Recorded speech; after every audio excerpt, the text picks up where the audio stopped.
Michael is ready. And then yeah, that's what.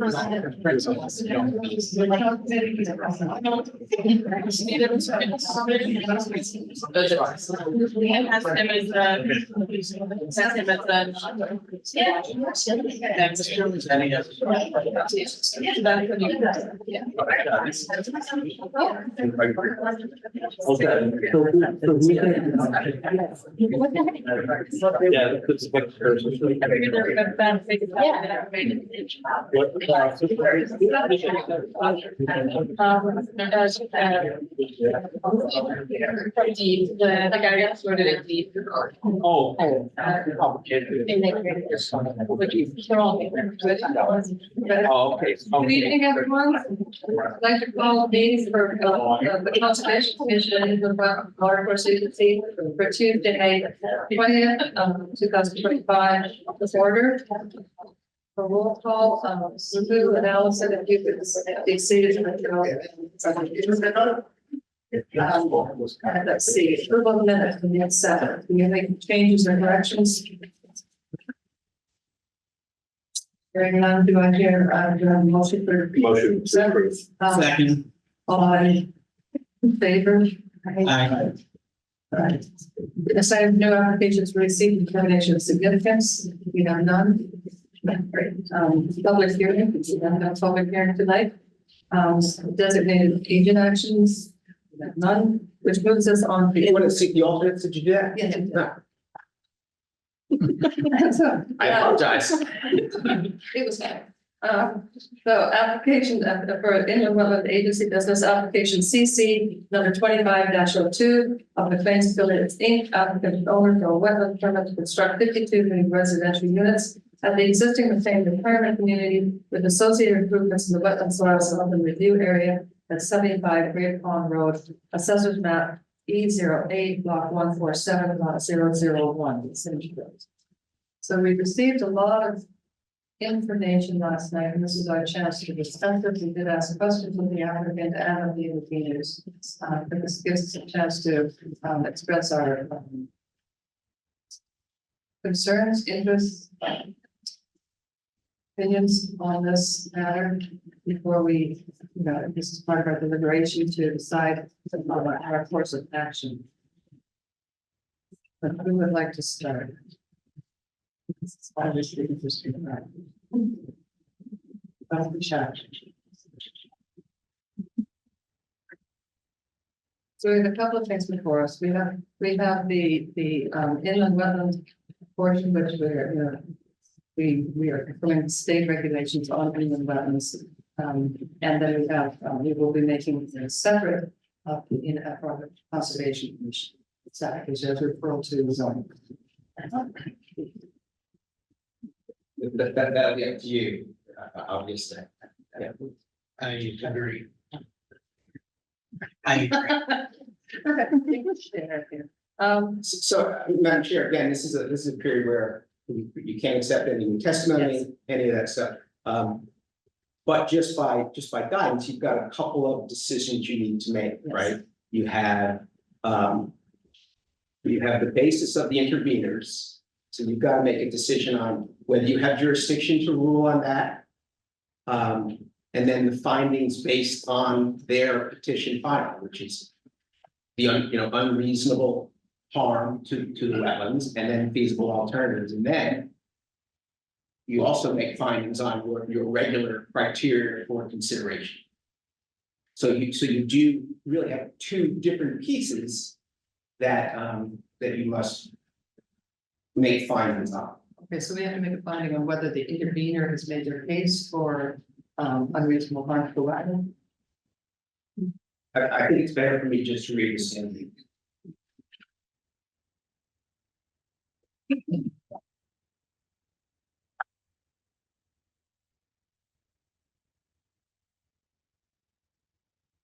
Let me remind myself. Okay, I got it. So the commission, this is relative to the Connecticut Environmental Protection Act, which is the the petition that is filed on behalf of the interveners. That is the statute that we rely on to deal with. So the commission shall consider the alleged unreasonable pollution, impairment, or destruction of the wetlands and watercourses presented in the intervener petition based on evidence in the record.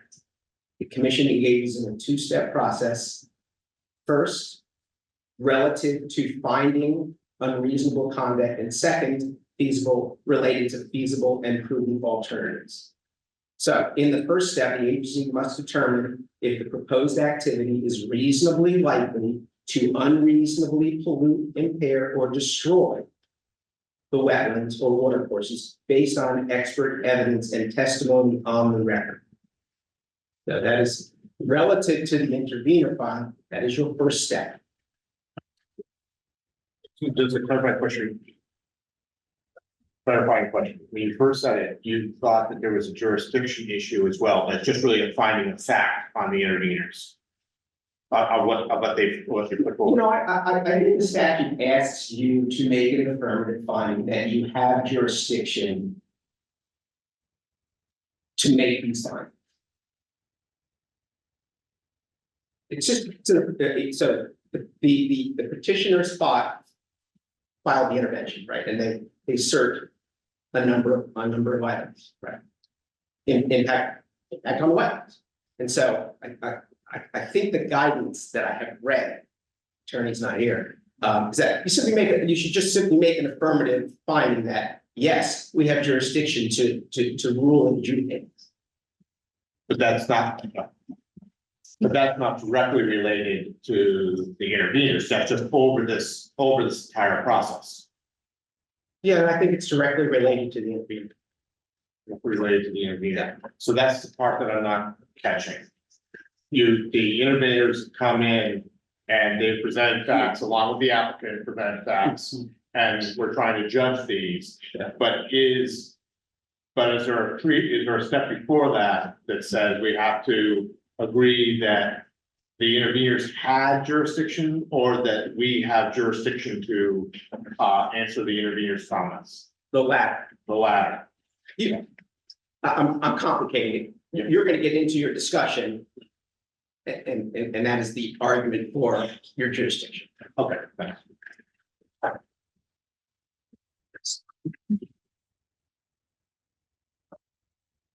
So the question of unreasonable harm, the state has given us authority to regulate the wetlands. To make sure that there's no harm to the wetlands. And we've tried in this process to figure out how best that can be accomplished. So the question of unreasonable harm, is there something in this application that shows that there is unreasonable harm? That's that, no, the interveners presented some things, the applicants presented others. There have been changes in the plan. When we first started, there was just a culvert. It's now gone through a large span that's spanning the entire wetland and narrows part of the roadway. The interveners did put forth some information about the concern about the water getting to the wetlands to sustain the wetlands.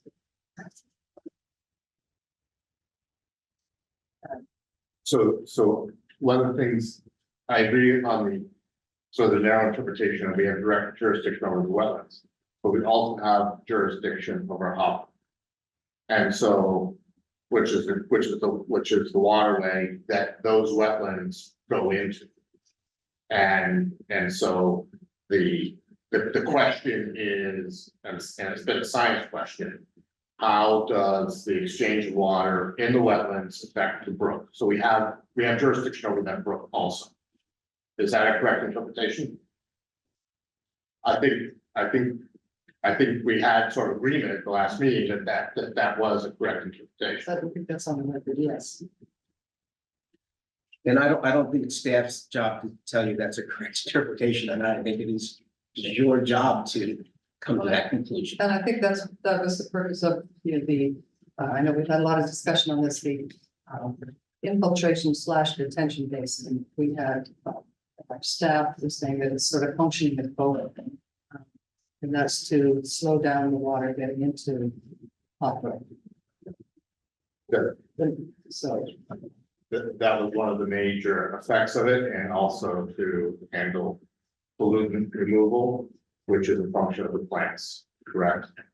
Well, I'm not gonna ask George that. I'm just gonna say, my interpretation of what we've heard is that there's a water exchange is going on, and that the plants that exist, and it's the trees and the stuff in the meadow, are all critical to the pollution removal.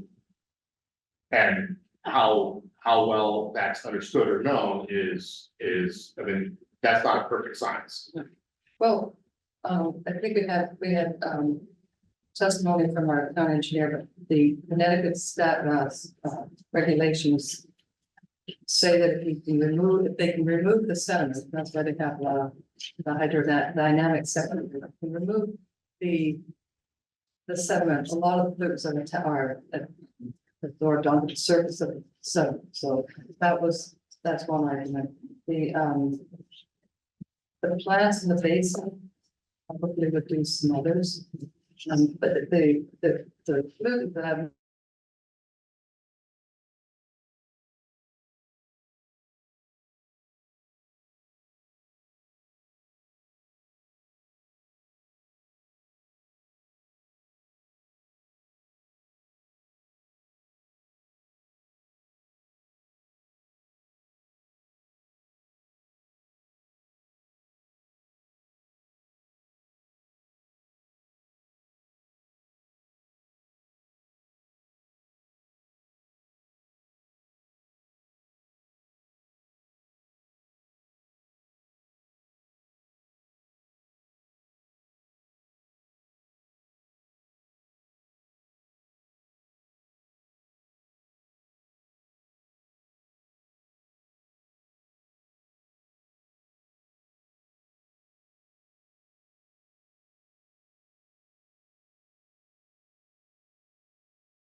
Yeah, the library internet kicked me off.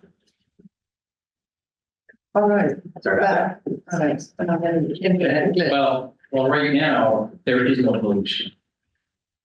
It's zero. Yeah. So any construction is going to just make it more than zero. So the question is, will it be unreasonable? will it be unreasonable? Will the structures that are in place be able to mitigate that destruction of the resources? Solids, it might.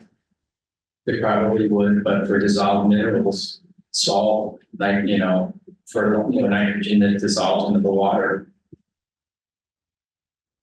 It's not gonna settle out, it's just not, No, but it might be, those would be taken up by the plants. some of the nitrogen, but the salt wouldn't. No, the salt is the main concern, especially if it's, there's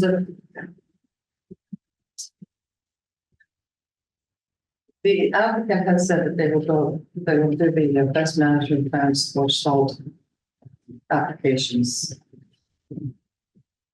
Hopefully on site, through the site. That's what we have on record. Mr. DiCrescendo, you just arrived. Are there any words of wisdom you'd like to give to us before we we're sort of floundering here as far as how to do our deliberation. Yes, as I've laid out in my letter, you have, two sort of companion processes in front of you. One is to consider and deal with the intervener petition. And then on to the application. In past applications for which there was an intervener petition, it was our advice always to pick up the petitions, intervener petitions first to deal with that. Because depending on how you deal with that, it could impact how you deal with the underlying application. So having just arrived, I was at the Charter Revision Commission. I don't know where you are tonight. Where are they doing the intervening petitions? Okay, so the standard as laid out in the letter is you have to find that the activities that the applicant is proposing within the regulated area is reasonably likely to unreasonably pollute their water and other natural resources of the state. And to meet that standard, you have to rely on objective information presented by the intervener. And you also have to find that the information that you've heard from the intervener falls within your jurisdiction. And that's always a subtlety that you can't overlook as a wetlands agency. You're familiar with your jurisdiction and activities that are being focused on by the intervener that fall outside your jurisdiction are not appropriate to consider as part of the deliberation. Now, there's always often there's an allegation within a petition that the impact on something outside your jurisdiction will ultimately impact what's in your jurisdiction. So your first step is to come to that initial finding, whether or not the activity called for highlighted in the petition is reasonably likely to unreasonably pollute the air and water for the natural resources of the state. And what is it that the intervener presented as part of their evidence, objective evidence that supports that? So we heard a lot of different facts during our conversation, some of which, for both sides, but some of which might have been relevant to our jurisdiction, other ones might not have been.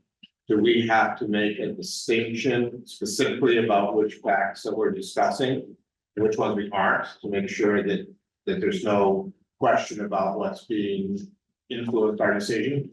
And also we have, even if there hadn't been an intervener, we could have reached a decision not using their information as well. I mean, the fact that we had it adds to it. Couple principles apply here. First of all, the intervener's petition and the facts presented in response to that petition do not exclude your jurisdiction. Right. Secondly, the way you give the evidence presented by both sides, experts and consultants, is entirely up to you. You can give full weight to one expert, zero weight to another, or something as for you to decide. But what was the second part of your question? I think the main one was, do we have to explicitly state like which parts from either the applicant or the intervener are outside of our jurisdiction, therefore we're not counting them? Because there were lots of things that were said that were sort of outside our jurisdiction. But that doesn't detract from things, other parts of that are within our jurisdiction. So the question is, if we have to label those parts, or Yeah, I think we have to distinguish with those things that you've heard that are outside your jurisdiction with those that are. okay.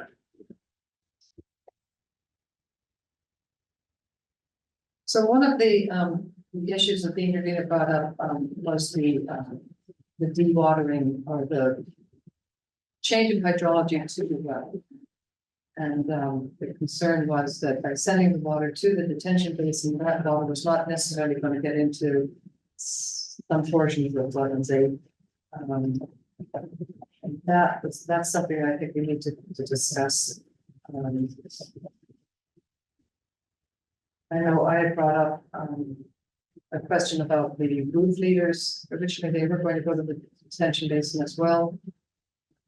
Now they're going to a yard drain. And the assumption is that from the yard drain, they will then drain subsurface through to the wetland. And that's the hope. You know, I had asked for, you know, why not rain gardens? Neither the applicant did not pursue the rain gardens, and the intervener thought it was greenwashing. Although I really can't understand that, because they would go to the subsurface well, rainwater from the roof is not the dirtiest water, but it just slows it down. I think one of the main questions before us, this was brought up a lot, and certainly within our jurisdiction, is the change. Would there be a change to the hydrology? Do we feel that there was any substantial evidence to show that there would be a change to the hydrology of that wetland? I would rephrase that. We know that it's gonna change the contours and everything else. The question is a major impact. Yeah. There will be a change, Yes. but is it a major impact Is it unreasonable harm to that wetland? to the wetland and to the potential runoff to the river? Well, I'm not, wetlands, I'm talking more about the function of that wetland that's on the site. Right, good. The detention base is gonna take volume and slow it down, and release it to hot meadow. I'm more concerned with the watering of the wetland. Okay, Does anyone else have a concern about that, or is there? yes, Yes, that's like the crux of the question. And in my opinion, the interveners, especially Mr. Trancas, has met a burden of proof, for lack of a better term, that there will be an unreasonable impact. So what can they? On the other hand, it was not quantified. Correct. But there's almost no way to really quantify it unless you build it and then you measure it, and then it's either great or it's not, and it's too late. So it's just as the interveners weren't allowed on. So my concern about the dewatering at the wetland, I'm not quite sure where the water from the yard drains, the water is going to go from the yard drain back to the detention basin. There are perforated pipes. Hopefully it will get into the water there, but we don't have any testing for underneath the yard drains, because they were a last minute addition. We don't have testing under that. but it would, they're reflattening that area, so you have to have the testing after it's done. So I think what we did here was the detention pond size is big enough, so if all the water ends up in that, they should work. But the question is, if it doesn't perk well, then you are taking all the water from that whole surface and putting it into a detention. Well, not the whole surface, because it's only the roofs and the sidewalks and the driveways, the roadways. Correct, I think there's also going to be runoff from the ground. The vegetation, because it's not going to be the same as what's there now. It won't be the forest. It won't be a forest with nice leaves and other vegetation. So it's just gonna be dirt and grass. And it's gonna be pretty compact. And there'll be bushes and even if it's lawn or if it's wild grass, or with conservation mix type stuff. It's not gonna, you're gonna have 16 acres of what was trees, and now that's just, and no, that was separate. 16 acres. 16 acres of trees. Yeah. And now that's gonna be. You know, there are, it's the impervious surfaces, obviously, but I think a lot of that grass or the other. It's not gonna be as bad as this regular asphalt, but it's not gonna be as good.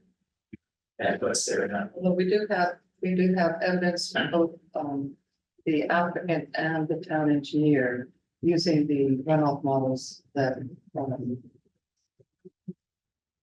they will be able to capture all that water in their detention facility.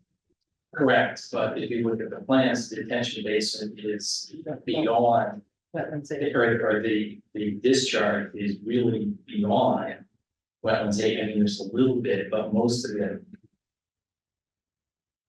Is beyond it, they're beyond eight, It won't be so flowing to wetlands. it won't be flowing to wetlands eight, it'll be flowing to the detention basin and then out. again.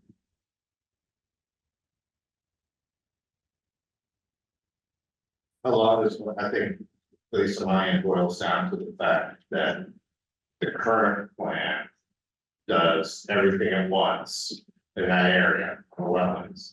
And then, and there's no real plan for knowing how the engineering is working and what you would change. So it's a risk mitigation problem. We, you know, everything could work fine, so there's no way to know because they're gonna re-level the land. They're gonna impact it, they're gonna change vegetation. And the issue is that if it doesn't work as expected, then you have a big system. So it boils down to mitigation. Now, we did talk a little bit about that and what they were willing to do or could do. But I mean, from my perspective, this comes down to that way. You know, what's the risk of something going wrong in the engineering and not being able to correct for it? And I feel that was the root of the reasonable alternatives discussion, which, you know, we didn't really get a good answer on. In terms of, I mean, I wasn't worried about the discussion as much about sort of placing things in other parts. It was all about construction timeline and how to check on things. That was one of my bigger concerns. What do you mean, phasing of it? Well, yeah, so my current understanding, and I could be wrong, I was going through a bunch of these things, is that we have the phase one, which we're gonna come in, then we're gonna go into phase two, which is the bigger issue. We're gonna basically take, you know, it's gonna be flattened, everything's gonna be moved, we're gonna put the roadway in, all the drainage. And at that point in time, even though the houses aren't built, but once you've done that, all of the effects on the wetlands are dictated by that system at that point in time. That's the recompacting. So if there are ways to do that construction in a way that you can monitor it and mitigate, but wasn't all at once, that would have been, I think, a possible alternative. Because basically the plan is to do it all at once, be done with it. And then whatever happens, happens. And the mitigations, you pick it up a couple of years later. I don't think there's any. They wanna mitigate. I think short-term stuff, right? You know, erosion, silting Well, that's all during the construction. during the construction phase. So when they do all the roads, or they cut down all the trees. Take all the soil away, sift it for better term, put it back, regrade it. Put the road in, put all the drains in. And then it sits there until. The houses are built. Or they're sold, lots are sold, and houses are built, and you're right, it's all done. If there's a, oops, it didn't work the way we thought. There's no way to go back. It's done. Are you concerned about the impact during construction of the long? No, that was the application. They were concerned about if we did it drips and drabs, there could be, you know. It's better just to go in and do all of it at once. To minimize the short-term construction impacts. That's what I got. Who studied that? SLR. Well, they've got, it's a two-phase. Correct. Yes, so they'll do phase one, then they'll stabilize the site. They're gonna stabilize each house site, and then build each house site. Correct. Yeah. But when they do, but they're gonna take all the trees, put all the drains in, put all the roads in. And then stabilize each lot, building lot, but all the infrastructure is gonna be in. And all the trees are gone. All the trees are Well, gone. that, I mean, when they build, that's what they have Yeah. to do. But the, on their application, they will put in the, mulch. Not cement fences, but the mulch walls and. Correct. And then the, That's just for the short term well, that's what, they're during the construction, to During the establish any proposal. sediment and. Sediment, yeah, but the detention basins will go in first. Correct. And there will be a attached area before that, so we'll get into the full detention. It's Correct. Yeah. But once it's done, once it's built, all the roads. And all the trees have been cleared, all the roads have been made, all the detention basins have been put in. Then it's like, if there's a mistake. And the miles were wrong. It's done deal. Nothing you can do. Well, there'd be remediation. Right. There'd be remediation, I don't know what more you can do. The question is, do we have any proof that it local? According to Mr. Trinkus. When you take I don't- A soil and compact it, it's not an A soil, it's a B soil, so it's gonna be more impervious to runoff. And I do find it implausible that running machinery over it, however low impact it is, you're going to compact the source. Yeah. So it will be compacted from a nice percolating soil into a That's less nice percolating soil. with the glacial till underneath. With the glacial Which till. we have testimony that the glacial till is more permeable, has a higher porosity or permeability. So. No, it's the opposite, glacial till is a, No, I know you have experience with that, but the, town engineer said that if this percolation rates or the infiltration rates or whatever the term will be, are not as bad as we had thought. They should tell them they should tell. So that's the biggest, will the water be diverted from the wetland? A lot of it will be going down to, some of it won't be going to wetlands anyway on that site. Correct. But the question is, will enough of the water be getting to wetlands aid to maintain, that wetland? That's, I think, one of the bigger issues with that, and the salt, one of the biggest issues, as far as harm. We have a lot of salt beans all over the town, so, this will become more. Very. and then there's the meadow. Which is a meadow now, and now it won't be 100% meadow. So anywhere we have construction, it's going to be, the problem these days is that every part that's being built on we have fewer and fewer areas that are, meadow or woods. So everyone becomes even more valuable, but that, it's unfortunate, but that doesn't affect our deliberation. Correct, no, but I mean, right now, the meadow absorbs the water at a certain rate, and it discharges into 7 and 8 at a certain rate. And if you're gonna build it there, it's not gonna be doing that at a certain rate, it's gonna be impacted. So we're sort of on this, so, from the construction standpoint. I believe. We heard a lot of different testimony, and obviously as the engineering has gone on, they've had different ways to improve it. I don't believe the construction issues are a major issue. In terms of like how to keep it from polluting during the construction phase. In and of itself. In and of itself, I believe that can be handled and, even though they keep improving it, every time we talk, they keep improving the system. But I'm not as worried about that. I'm much more worried about the long-term effects and how do we know it's a problem? And the net effect it has on stream, the water. If it all perked, and you knew it all perked, and you know the discharge to the waterway, like, if you were on the street, you'd be in better shape. Well, there's gonna be discharge to the waterway anyway, even from what it is now, there's discharge to the waterway. It's just a matter of the timing. I mean, with the detention basin, they hold it back. The detention infiltration basin, they hold it back. Some of it's gonna infiltrate, some of it's going to be released slowly. So I'm not concerned with the impacts on Hopper, except for the salt. That's. So that's actually piece, so I just want to make sure I understand your logic. You've gone from having a relatively wide area. Which is taking the water and going into the trees, and now it's doing this sort of in and out, what's down in the surface, what's coming back. And now that water potentially is being located in one area, one point source.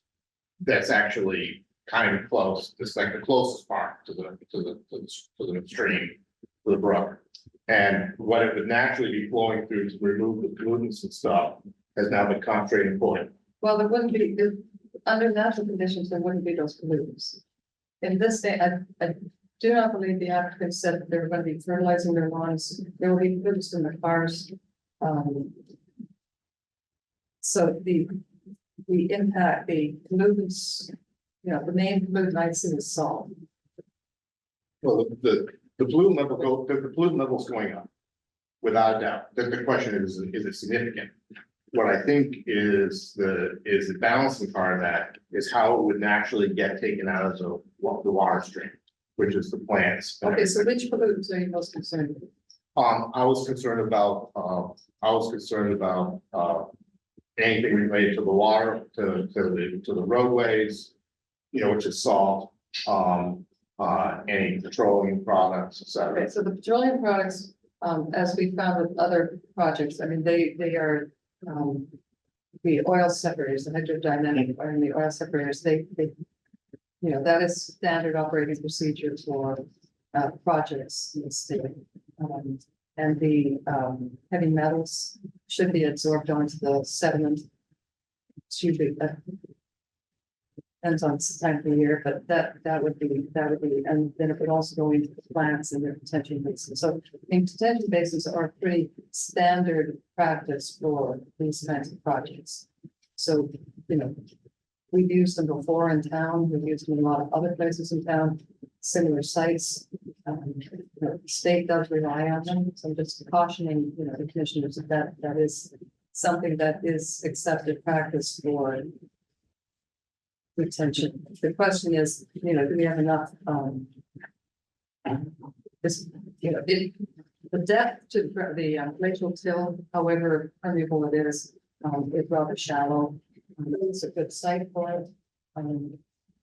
Do we have enough testing? If we have enough testing, then that's not an issue, but detention infiltration basins have been used before for these objects.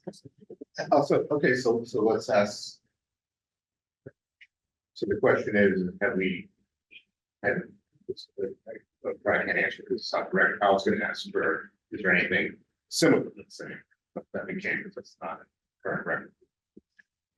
But to Charles' point though, instead of being the water going through the ground, either surface or groundwater in the operating over a big area, now it's concentrated to a single point. And it's gonna be a lot more, you know, you get that volume over, you know, hundreds of feet, and now it's concentrated in 20 feet. That volume, that flow rate's gonna be pretty big. And there's all the trees and all the vegetation that absorbed all that, I think we have, it's now sort of gone. well, that it always is for any construction site. Correct.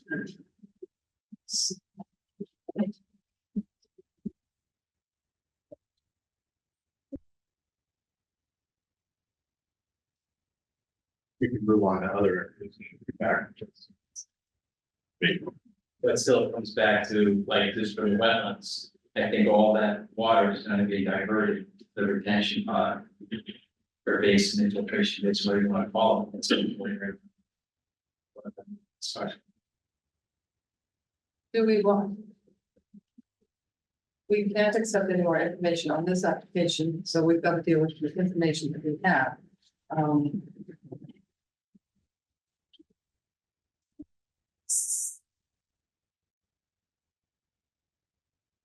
not all of the water in the site is running towards wetlands A.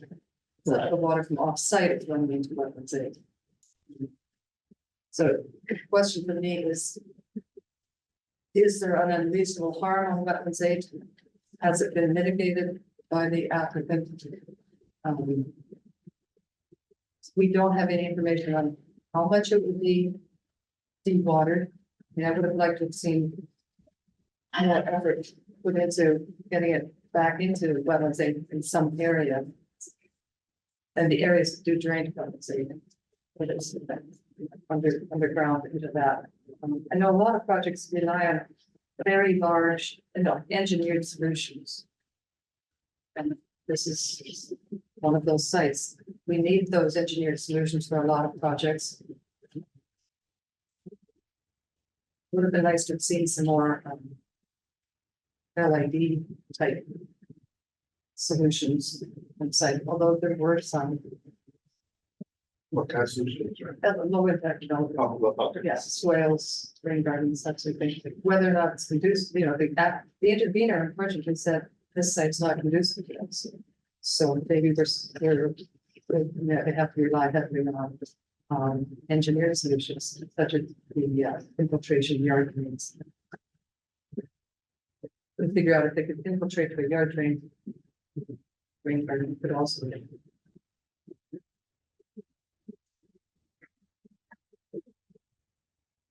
So we have before us the basis of the intervener's petition. Is it going to cause unreasonable harm?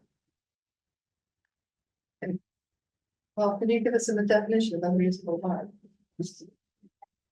That's such a lovely, like a significant impact and unreasonable harm. Those are always interesting terms. And you also have the substantial evidence test. Yeah, Did you hear, that the petitioner carried the burden of presenting evidence with testimony that met the substantial evidence standard, which must be specific and based on substantial basis in fact. So what's unreasonable? As you mentioned, were the mitigation measures generally accepted. They regulate throughout the town and other like projects throughout the state. And the applicant present mitigation measures that met the standard of the industry today. And if the petition present evidence that even with those mitigation efforts that are generally accepted, would the project was built result in reasonable harm notwithstanding the mitigation. And it will present substantial evidence, objective evidence. Reasonable, fortunately, not the commission. President. And as far as substantial evidence that the applicant can submit, can that also be expert witness testimony of their experience in other sites, or does it have to be specific to this site?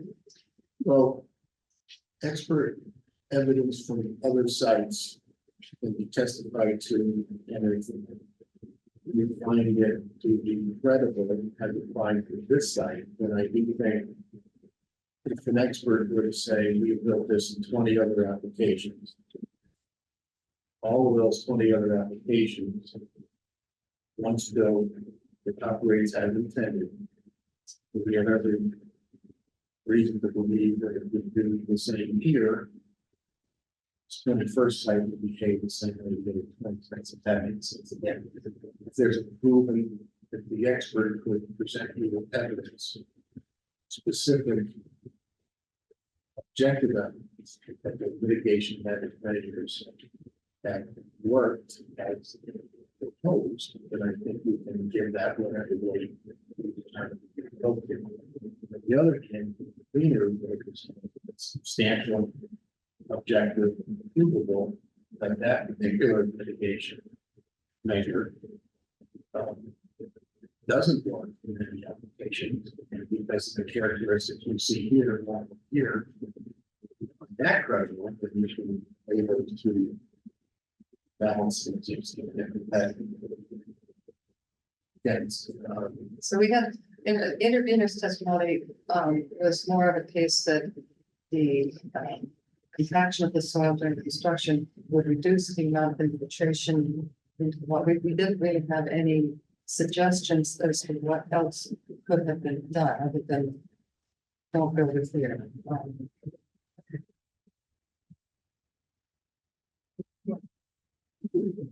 Well, we don't talk about like how you face construction, but I wanna go back, Well, there was discussion about this. well, only between phase one and phase two. Yeah, We're talking mostly about phase two issues. And we can go back on phase one also, but I wanted to clarify your logic here. So what I kind of heard you say in the beginning was that we talk about what's sort of generally accepted use. Kind of what's the average case and what's the average mitigation and how does that work on average?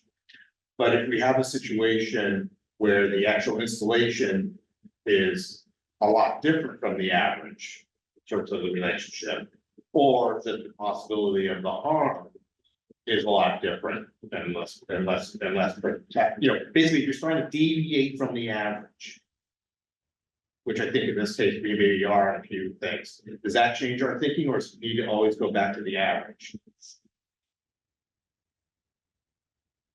well, the intervener bears the burden of proving to you through substantial evidence that that deviation is not, it's not mere speculation that it's going to produce unreasonable harm. But it's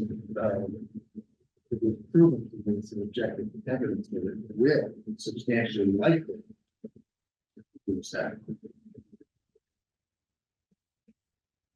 But there's also a flip side of it where if in the course of all the discussion, the opinion I come back with is that the science is unclear or the engineering is unclear, I don't necessarily have to say that the one side or the other has demonstrated a significant failure or that there's no problem. From our fact finding, we can just say that there's a possibility of this and not have to rely on either one of them. And we could be using all this effect. We don't have to exactly say because of what the intervener said, we're finding for this. We can just say that if you take the preponderance of the evidence we've heard, this is the conclusion we're drawing. Doesn't necessarily have to draw a direct link back to the applicant or the intervener. Is that a correct statement? You've got to relate it back to some testimony you've heard. Yes, absolutely. But if you say, we go through and we heard these 5 things over these 3 days, and here's the preponderance of what we're taking away from it. And Don and I were characterizing a little bit of a piece of what we thought we heard, which is that it's when this goes in at once and it's sort of done, and then we don't understand the hydrology after that part because the soils are being compacted.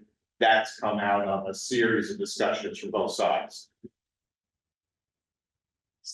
so the applicant was saying that they're using conservative, using the runoff models, calculations from the runoff models, they're pretty standard. And they said that the detention infiltration basin was oversized. I think they said it was conservatively not taking into consideration, and they're going to be trying to put some of the roof runoff into, yard drains. So I don't know that we can challenge the runoff models that are conventionally used.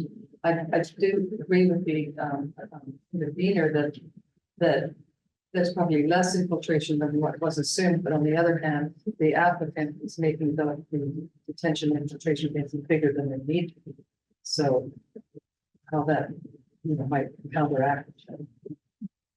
So the distinction I heard on that particular problem is that the applicant was working on a volume control system. Yes. And I kind of heard that with the redesign of the infiltration basins, everyone agrees that they can handle the volume. That isn't a concern at this point in time. The question that I had at the end was how, in terms of the science of the water exchange, how effective will that be? And what are the mitigations if that's not working the way we think, either from construction or from a water exchange? So I'm willing to say that the volume calculations are standard and correct for the size of the basin. But where I was held up was on those last 2 points. Where I was held up was on water quality versus the volume. Okay, so we have testimony from our staff, that the 4 days are going to filter out the sediment. A lot of pollutants will be on the sediment. The hydrodynamic separators conventionally are to take out the oils. The plants will take out the nutrients. That's convention. Salt is the one that's not.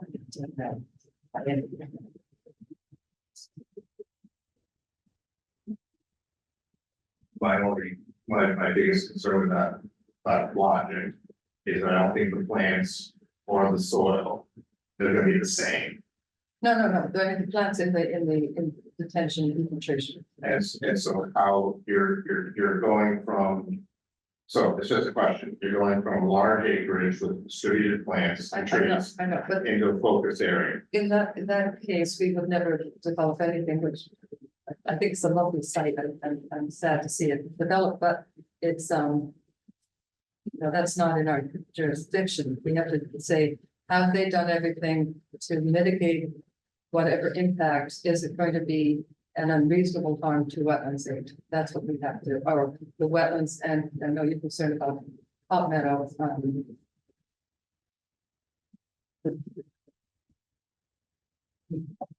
Yes. Anytime you go from a forest to a development, you're gonna have a change in, I think that's what the mitigation measures are. Have they done enough mitigation measures? Has the intervener showed that the mitigation measures won't work?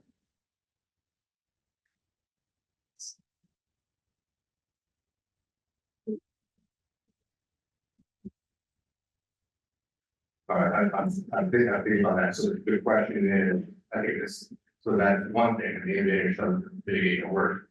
And the second piece is that the applicant showed that they've done everything to mitigate those possibilities. That's reasonable.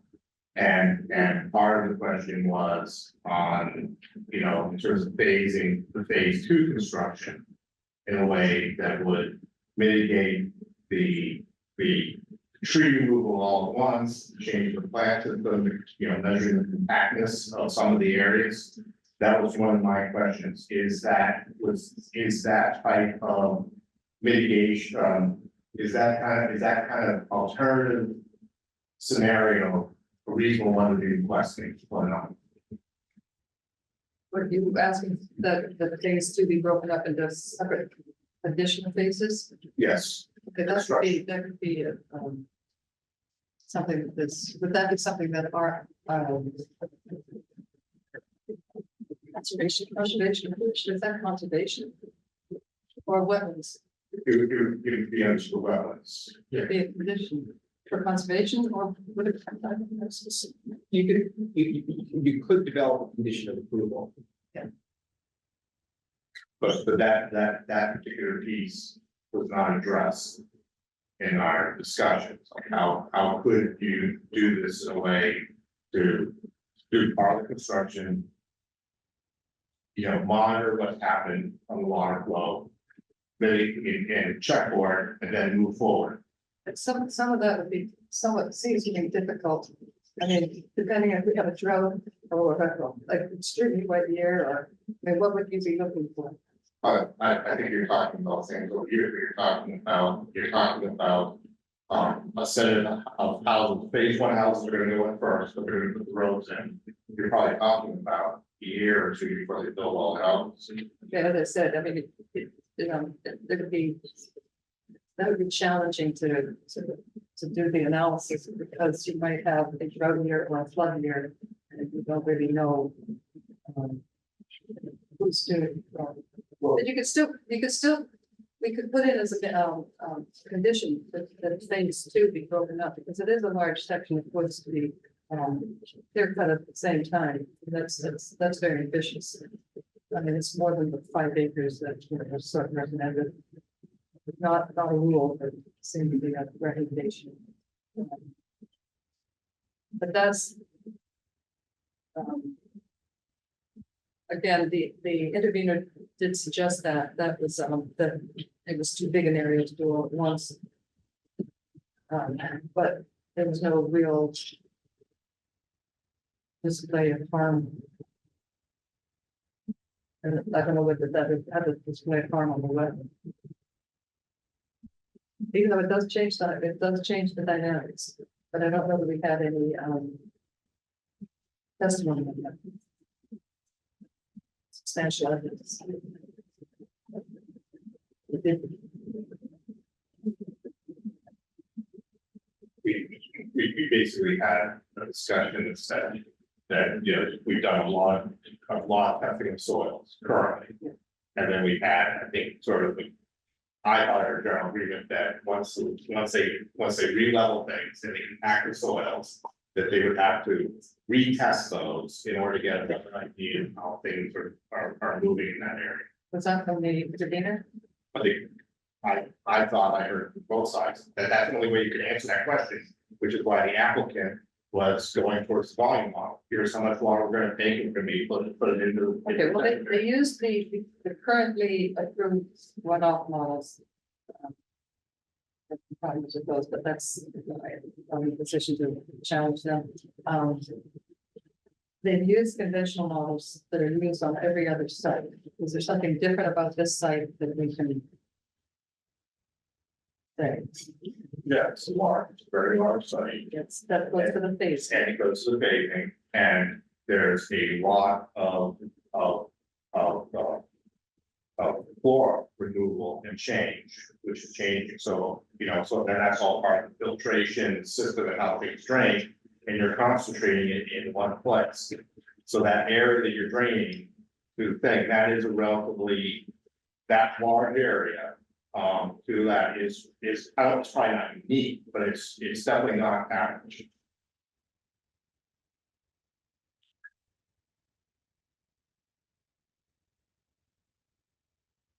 And again, it boils down, at least in my mind, towards, I think one of our biggest jobs is to assess the risk.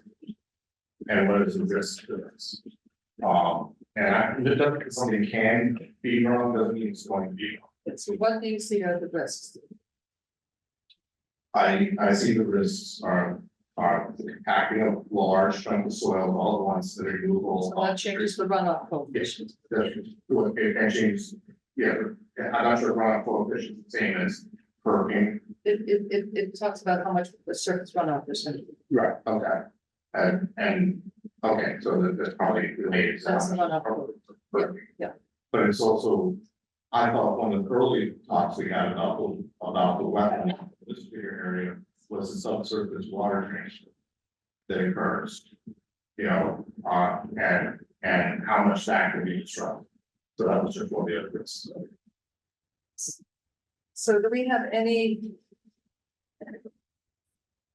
You know, the concern that I expressed earlier on was, you know, how much of the wetland was going to be dewatered. We do have some water that might be going to the wetlands from the yard drains.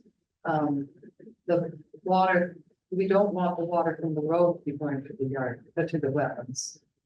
How do we do that? Do we have any, aside from feelings, do we have any evidence, like substantial evidence that the wetland will be dewatered?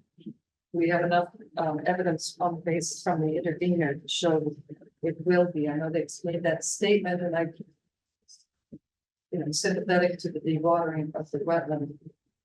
we have some water going from the grasses and the lawns, it's less than. Eventually, it might luff up, but it's. Then it would actually, because it's compacted, it's more likely to drain over that than free flow to the wetland. But do we have any evidence that it won't, or that we are substantially changing the hydrology of wetlands? We have enough from the intervener to say. So I'm not sure so I'm rephrasing the question. I'm not sure we have a lot of intervener, but the question in my mind is have evidence that cutting down the trees and redistributing the soils and ecology, compacting it is not gonna do any damage To wetlands, any, to wetlands and to the water. well, the perking might take place somewhere else, and some of the perkings might take place from the. Sure, then that, I'll call it that. I mean, ultimately, it will all go down in Buckland, regardless where what's happening now, then. But that, I understand, you know, so you're taking it from the broad area and putting it in one area. And that's always the concern with any of these detention basins, infiltration basins, not so much detention, it's slowly going in, into the river as opposed to, you know, just channeling it through.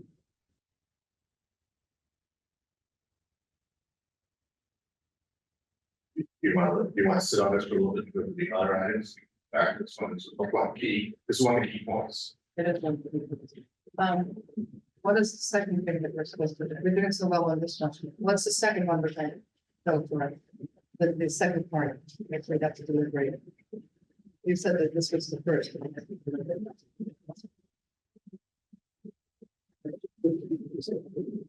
Well, if you make the finding that the intervener met their burden of proving that it was reasonably likely to result in reasonable harm to the wetland area, then the burden shifts to the applicant. Show that there are no reasonable proven alternatives that can mitigate that harm that the intervener has proven. Don't get to the reasonable proven alternative stage of to make a finding that the intervener met their burden. And Marty, just to be clear, one thing, we had to go to the next step in this, there's lots of other facts that run into that, the water was just one. And so there's, for a long time, we were talking about the bridges, which were direct impacts to, the wetlands in the beginning. So one question is, that I would have is does anybody have a concern with the current bridge system? Because if there's a concern about that, then we should bring that up in discussion. I think from my opinion, I was not at all happy with the small culvert that they wanted to put in the wide area that's going to fill the. I think the applicant's gone above and beyond to put the culverts, I mean, the open box culverts, the two-side box cover, spanning the wetlands. And I think it's a very de minimis amount of impact on the wetlands in those areas where they, you know, it's sort of outside the wetlands and crossing over. So I think that's, to me, that's, you know, they've done everything they possibly can to get across those wetlands in a reasonable fashion. I don't think that should be it. I would agree with that, but that helps. I would agree. So, you know, we started with, and I think the wetland plants they're going to put in includes the area that they have to serve. It's a good remediation.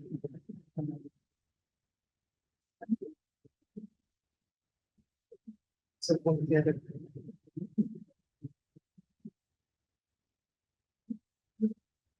But I think one sort of other question is it's not the categorization of the wildlife, it's the categorization of the plants in the immediate area around this wetland, this wetland interchange going down to the river. How well has that been categorized so that you can, sort of inventory for how does that continue to work? So, not that there was some questions, I don't know if that's all been resolved. Now, there was a bigger question about, the whole area, that's not within our jurisdiction, it's just this little area. But is there a question about whether that inventory has been done well enough to assess the damage? The damage to the wetland. The damage of the water exchange coming from the basin and It's interesting that the site, I mean, it's. The applicant had said that it was, they've been studying it for years, and yet the biological assessment of the site was extremely limited to only the wetland area. And we've had other applications before us that talk about the whole site, because there's an interplay between the animals, the wildlife, in not all wetland areas, species stay in the wetland, they go upland to the wetland. I found it surprising that they were kind of unaware of the box turtles there. That's more of a conservation commission thing, but when we have an application of this size come before us, it would seem that we should have had a more thorough analysis of something beyond the square footage of the wetland. I know I've taken part in wetlands assessments or in site evaluations and go beyond the wetlands for that sort of thing, because there are creatures that are going to be upland, they're not all obligate species. but it also affects that immediate area. If that's that connection, so if we're trying to deal with the area right around the detention, of basins and going down to the river. There was a question about how good that assessment of that area have to be done in order to assess the impact. Yeah, well, it would have been, I was surprised at the extreme limitation on the biological assessment of the site, and it was, especially since we're a conservation commission, there was no, we are going to be making recommendations to zoning. Rather than have very few teeth, but unlike the wetlands, the regulatory authority there, but for a site that they've had for so many years, they have remarkably little information on what else was going on, and the impact of removing all of that vegetation and the impacts there. But I know that's beyond our scope as a wetland. I think it's I'm surprised by that. All right, so getting back to the first one, which is what we have to do tonight, it's the unreasonable harm, and we have. The only thing we can rely on is we have the only things we know, we have the calculations by both and the review by our town engineer of the runoff models, calculation of the water, where it's going. We have the designs that are used substantially. I do believe, I do feel that anytime you're using that construction equipment, it's going to be compacted more. The applicant says that, they oversized it and are not counting on the permeability. That they, for the water runoff protection. But we have to find out, is there substantial evidence? Keep coming back, is there substantial evidence of harm? Whether or not we request them, the applicant to revamp or put in as a condition, the changing phase 2, so it's not so grand and extensive. Do we have substantial evidence that there will be watering of the ground? Because I think that's the biggest, increase. Do we have substantial evidence? Can we find, on the basis of the interveners? I think they made a good case that the soil will be compacted. I think they presented evidence on that. And water is all going to be collected and mainly put to the detention basin, so that water is not going to go into wetland safety. And we say that there will be less water going to wetlands.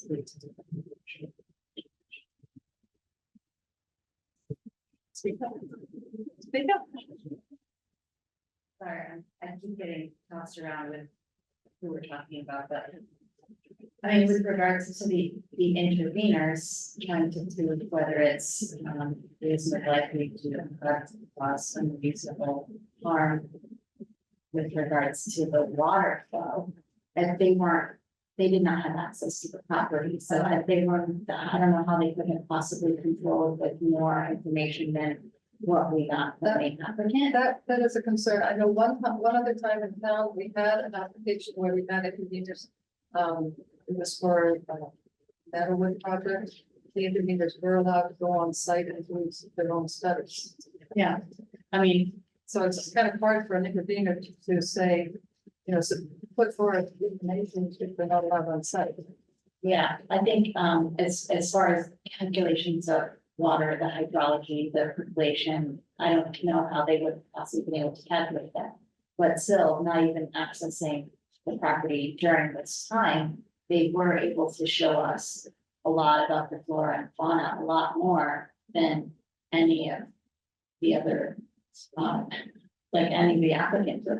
We were able to come up with a pretty quick, flora fauna inventory just based on pictures and stories and reports that we received from the interveners. We had more of a feeling for the site from the intervener than we did from the applicant. Myself, I've been in conservation for about 17 years, and I can see in my mind, fauna pools, pools, the flora and fauna that live in them, and hearing that pieces of them are there shows me a larger picture of what exists and what it impacted, because I know that. So I can make that decision based on information I've never received, but I didn't get that information from the applicant, I got that from the interveners, but they didn't give me. So I have a Facts. question for town lawyer. When the intervener is not allowed on the site to do their own gather evidence. How can we say that they lack substantial evidence? If they're not allowed on the site?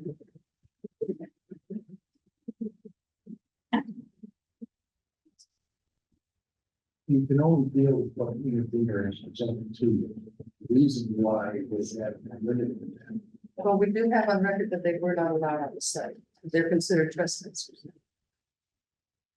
Understood. But you have to rely on what the information. Evidence that we're able to present to you. It sounds like you're aware. Present some of the evidence even learned about the site. There are photographs and something. But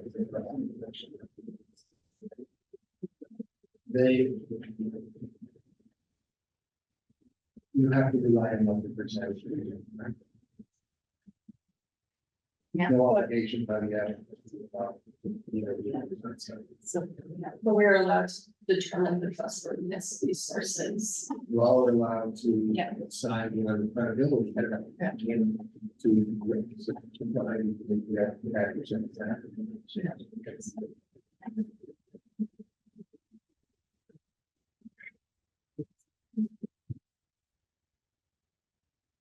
So,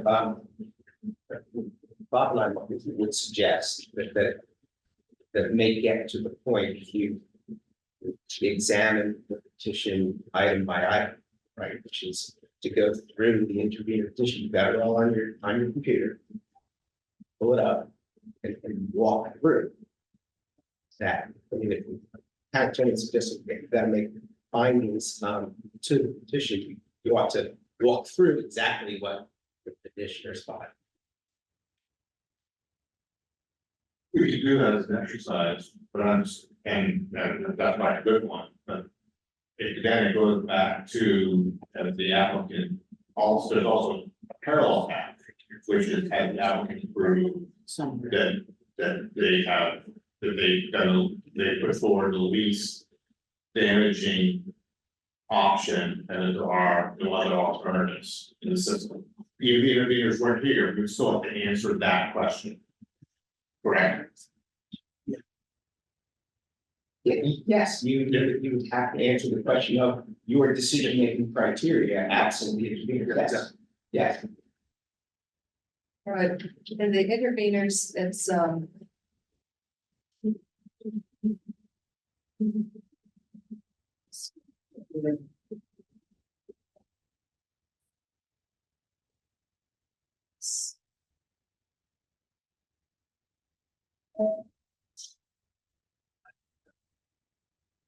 number 3 on the intervenor petition. It's the application in its current state, and this was done back in, Where's the intervenor? it's the last document. Just make sure everybody has it. Yeah, It's all in Dropbox. which Verified didn't do notice. that. Verified It's at the very bottom, it verified notice of intervention. 2 months ago. 2 months, so this was. A couple of iterations of the project. So this application in its current state, did they have it? Yeah, the verified notice, Yeah. the verified notice that. Yeah. Yeah. That this application is number 3, application of current state demonstrates a clear failure to meet the requirements mandated by the Simsbury inland wetlands water courses regulation for approval. When to address critical concerns of the town's plan of conservation development, both as detailed below. Proposed development shall result in contamination, pollution, and impairment and alteration of stormwater, groundwater, wetlands, and streams. Upon and adjacent to the subject property resulting from stormwater and runoff which less than adequately treated, being discharged and released into the ground and into the wetlands and streams. Upon and adjacent to the subject property and upward adjacent to and just down gradient from the extensive denuded area and proposed stormwater base. More specifically, the proposed development proposes an unreasonable likelihood of polluting, impairing, or destroying the water or other natural resources of the state, including wetlands and related ecosystems of plants and wildlife, including but not limited to the following. To be compliant, the culvert construction of the wetlands requires excavation of the wetland corridor, which is unreasonable and substantially destroyed, impair and pollute the affected wetlands. So I think that one has been addressed, yes. So the next one is McLean's proposed water management system will not adequately reduce non-point source pollutant loads, which will result in increased pollutant loads being discharged from groundwater by a stormwater management system and into the wetlands and water courses, including Hot Brook and on adjacent to the subject property, increasing pollutant loads discharged into the wetlands and an adverse impact as to the changes in the quality of the water and the wetlands impacts various plants and animal species currently using these resources. So we've had a discussion on that. We try to, the pollutant loads, some of the, the McLean's, the applicant is proposing best management practices, engineering practices.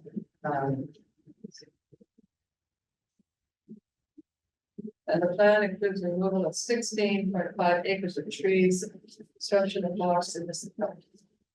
Box turtle habitat destroying the meadow up the slope of the swale that drains the wetlands above Hot Brook. The effect of denuding these natural areas will be to remove natural porous drainage and replace it with non-porous surfaces. The results will be a significant increase in runoff volumes into Hot Brook, which will cause bank erosion and additional siltation and other adverse impacts to Hot Brook and its wildlife. So we did get information in the calculations from the applicant that is involved. But we do have submission by engineer, Trinkus engineering report that it put. And then the other item is box turtles, a species of special concern in Connecticut, live in these woods and meadows and wetlands, the wetlands and surrounding habitats destroyed by the sorts of decaying logs and warm water streams, shade, food sources box turtles need to survive. This project will not only destroy and or damage these habitats, but will also adversely affect the wetland streams and upland review areas, natural capacity to support box turtles. So box turtles don't necessarily come within our wetland regulations, but they do come, we're certainly concerned with them from a conservation point of view. And they have, the applicant says that they're going to be hiring and doing a study, a 5-month study. Which I don't understand. How can you do a study on a construction site? So I don't know why that study was done before, but they didn't really recognize that the turtles were there. Let's see, by destroying a meadow edge adjacent to the wetlands, the project will eliminate impeding birding and wildlife habitat, recreational and aesthetic enjoyment. That may be. We are losing meadows, but I'm not sure. Technically, since the They're- property, It's their map. Yeah, the recreation and aesthetic enjoyment is for civilian residents. it is. Um, And it's, you know, sorry if we might be losing meadow habitat, which, you know, it's sad, but we do, it's their land. Unless the town buys it, I don't know what they can do. So what are you doing now? Are you kind of going through- I'm just going through the list of. Right, and so each of these cases, you find some things that they said that are like outside of the venue, like outside of our review area. So, well, outside of in the wetland review, I mean, you know, certainly we're concerned about the meadows and one of the conditions that, or one of the changes to the applications that I suggested was a reduction in lawn and a planting of meadow plants in the areas around the houses. So at least somewhat mitigate, could possibly somewhat mitigate the, for the insects, the lack of, the loss of some of that. The meadow habitat. Right, which goes back to, you know, other mitigations that we can do, Yes. which are part of the conditions. Yeah, yeah. But, you know, I guess where I was, the interveners had, when they were providing their material, there was. Something they were talking specifically about science and engineering, and some things that would kind of go. Into the potential impact of what was going on, impact the river, and then potential impact that would affect things not Yeah, on the. but wetlands. these are more for conservation, not the wetlands. This is related to the wetlands. Right. But I know it's concerned the interveners. And since many of the nearby homes rely on drinking water wells down to proposed meadow duplexes, these homes are not in the project site. However, the construction activities increase the surface runoff and contaminate water from this project, poses an unreasonable threat of irreversible harm to these homeowners. And it also poses a threat to have habitability of these homes and the enjoyment, health, and safety of these Simsbury residents. There's, I don't think they saw evidence of I that. don't think we saw that, no, we didn't. well, that goes back to the Trinkus report on the pollutants that are going to be carried out Yeah, off-site. but that was assuming that was the debate between the Connecticut, recommendations or the red standards. For Yeah, there was construction. recommendation, Recommendation. part of that, part of Yeah, but yeah, for you must, it was like, hope you do. no, if you satisfy the detention and the sediment, then according to Connecticut. Regulations, but you then comply with. Correct, right, that philosophy. That last, Which is one of the big debates. That we had on the engineering side. Which was whether that philosophy worked in this particular case or Yeah, not. and there, the applicant is using technology that is used by everyone else to do that. On average. Yeah.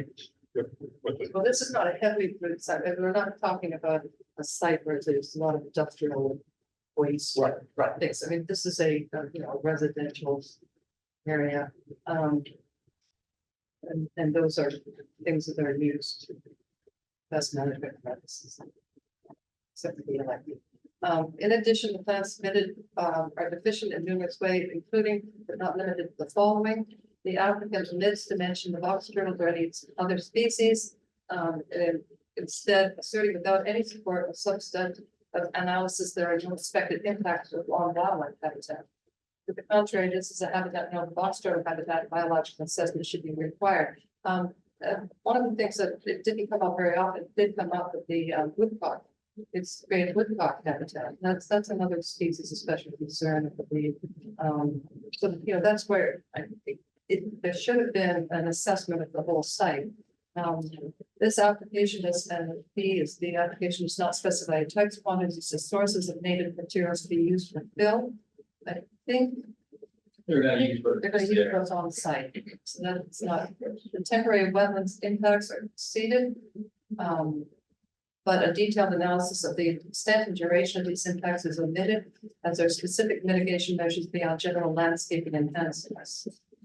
I'm not sure. Oh, I think that was for the crossing. I think that was for the crossing, and that has now been addressed. The plans failed to adequately assess the effects of stormwater volume and effects of increased runoff and impact on the existing groundwater systems.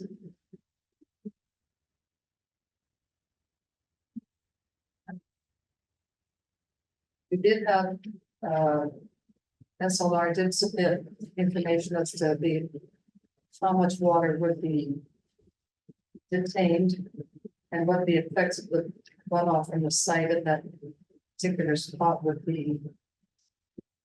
But it, again, it's concentrated. Details need to assess sufficiency of erosion control measures that are not included. I think those have since been included, especially with the wood chip berms around certain areas during construction. And statements asserting no long-term impacts are conclusory at best, and the applicant lacks the required detailed assessment of potential long-term impacts on the environment, such as surface and groundwater quality, stormwater runoff, visual impacts, and wildlife habitats. The application is devoid of supporting data or substantial substantive analysis of substantiate the claim of no expected impact to upper surface and groundwater vegetation, or as aforesaid wildlife habitat. So that gets to your concern about upper. I think that was because they're going to be painting stormwater runoff. Infiltrating or detaining the water, because it seems that the town engineer said it was a hybrid type retention basin.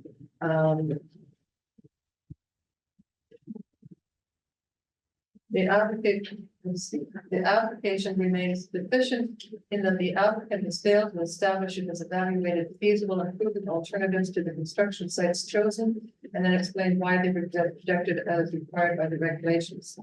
As a specific example, alternatives that would have had less or no adverse impacts on two wetland corridors were not discussed. Given the increase in the acreage noted in the plans from a few years ago, along with the cursory review of the woodlands and other areas closer to the main building, it appears that a feasible and prudent alternative exists that have not been presented to the commission. The applicant has said that the feasible and prudent alternative was the revisions that they made to the existing plan, which couldn't quite seem, whether they looked at other housing configurations. I don't cite this, we're getting that round road in, but the other parts of the site are wetlands. This is their least wetland spot.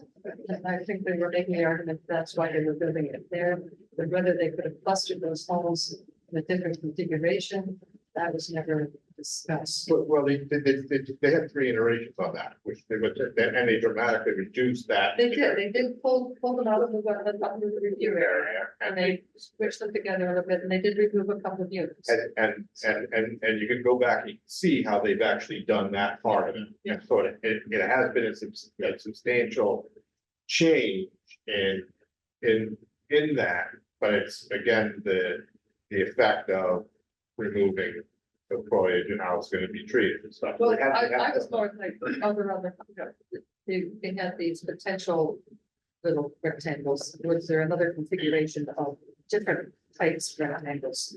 But Right. that's their design. Yeah, right now, there's no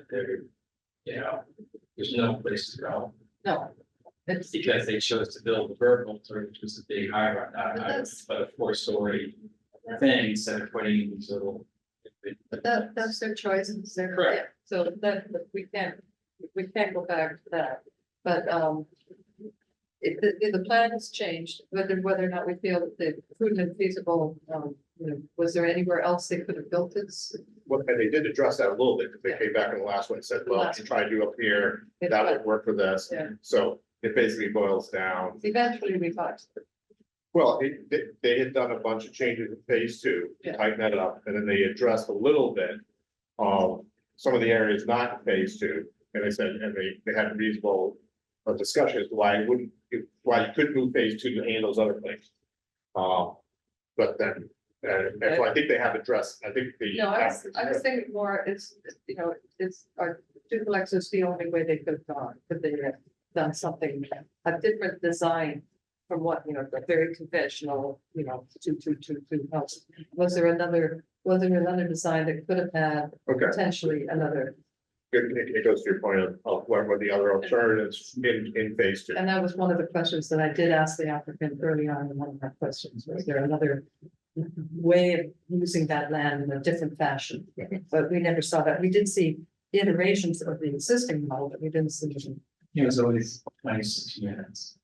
So they did remove, Well, and, but it's always been a 2. it's always been that, so there wasn't And any. they just And I changed don't, it I don't around. know, I don't know, Bob, how, you know, is that something, when an application comes in and says, we don't like the configuration of it, was there another configuration you could have done that had less impact? Is that something that we can do? We can say, Well, it sounds like they made a number of different iterations available to the. they did, but they didn't substantially, there wasn't like another complete different design, it's just a tweaking of the existing design. But to the applicant's credit, each of those tweaks was a substantial improvement. Oh, over the yes, no, they previous were one. very responsive to that. And, But I'm wondering, what, do we really have they told us why they couldn't build on any other portion, but if they had to build on that one, and they did look to minimize the wetland impact by choosing the narrowest crossing, and that might have, because of the wetlands running through it, was there another way? I know they're very close up to the border on certain areas. Was there really another feasible alternative? Other than these two units, duplex units. maybe we can go back and look, I mean, in the very beginning, there was discussion about their other alternatives.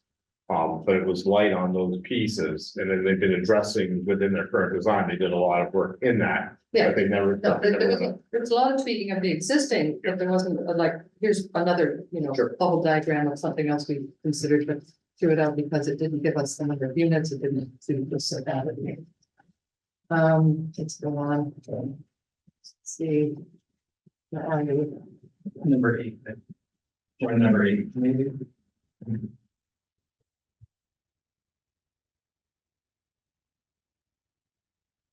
Which one's that? No, that was pretty much. Okay, 8, thank you. Application conflicts with the 2024 Simsbury Plan of Conservation and Development. The application proposed clear cutting of trees, destruction of the meadow for dense housing development, and the construction of wetland crossings and grading within upland review areas directly contradicts the goal of preserving and enhancing our natural areas. Further, the application diverges from the promotion of ecologically sustainable and sustainability and resiliency. Rather, the stormwater management plan, for example, is likely to have long-term adverse effects on water quality and erosion and wetland health as the damage to box turtle habitat is surviving. So that second part was addressed earlier, and the first part is under conservation, Yeah, but not under. and the, you know, the Simsbury Plan of Conservation, I don't know that an individual is responsible for filling plan of conservation and development. That's more the town has to buy the land and make those decisions on a. Right, but I think it still follows under our discussion as Yeah. a conservation And commission. then we want the best project that we possibly can. Right, Yeah. but right now, I think you're zeroing in on, you're kind of throwing things like, okay, this comment has already been addressed, this comment applies in conservation. Yeah. This comment is in our Yeah, jurisdiction. yeah. But they also in number 8, they also talking about the wetland health. Yes, But we had that on the previous one too, so that the wetland health, Yes. as we sort of threw that into our area, Yes, split that's us. split into two. all right. The application submitted by McLean Affiliates Inc. demonstrates significant shortcomings in addressing requirements set forth in the Simsbury Inland Wetlands and Watercourse Regulations and Town's Plan of Conservation Development. Furthermore, the activities proposed to be conducted by the applicant upon subject property are reasonably likely to have an effect of unreasonably contaminating, polluting, or impairing in the wetland or watercourses of the state of Connecticut, destroying public trust in them. That's what we're evaluating. That's what we're evaluating. They stated that, but that's what we're evaluating. Yeah. Sorry.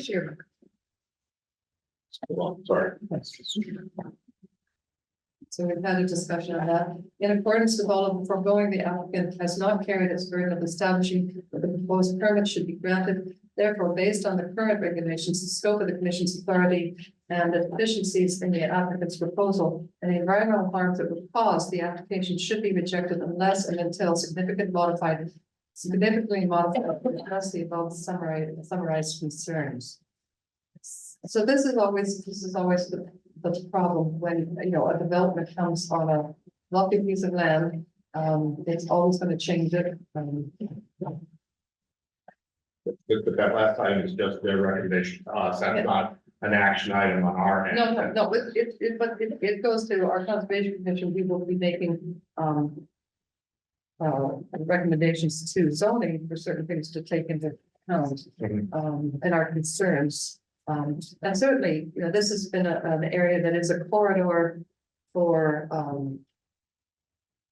because it's been like this for so long, it is a corridor and a wildlife area. Unfortunately, it doesn't come under our jurisdiction as wetlands, it comes under our jurisdiction as conservation commission.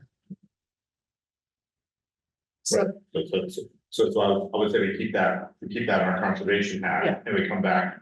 And we try to figure out what we're doing in the wetlands, Yeah. and we come back to it. that's what I mentioned at the beginning, we do it in the two-phase, and because of this, because we are a combined commission, if we were just a single commission, we would just be looking, you know, at one thing, and the conservation would be looking at a different thing, which makes it more difficult when we have two hats. So again, the pollutants that, it gets down to the pollutants and the quantity of water, and has the applicant done everything that they can to mitigate? Are we comfortable that we have, you know, with the change that the information put forward by the applicant, that they provided food and feasible alternatives, they did show that there's really nowhere else for them to build. Are they building on that site in the best fashion to mitigate any of the concerns? And this is concerns to wetlands. Now, in the wetlands that they are crossing, and the wetlands are we're not concerned with the wetland crossing. We're just concerned with the volume of the water and the pollutants and the amount of water that could get into wetlands 8. I think that's the biggest concern. It's the net effect on that whole wetland, Wetlands 8. and then ultimately on the water that goes out Yeah. from. I think those are the two biggest issues. But also there's another one, Marguerite, which is that the criteria was that, the interveners, they hypothesized these are effects, but they provide substantial evidence that they will occur. And then the flip side of that, as the applicant provides sufficient evidence that everything they've done will mitigate all these things, and there's no alternatives. And, you know, at least from where I'm sitting, the thing is that the interveners may not have reached that they provided evidence that it will occur. And the applicant may not have provided evidence that there's no other alternatives. And that's a little different from what we were actually trying to judge on.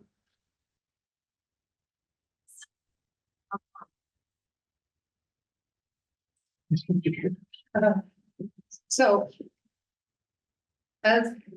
Has the interveners, I mean, I recognize the concerns of the interveners that, they are concerned that there will be a dewatering. We don't know by how much. So that makes it very difficult.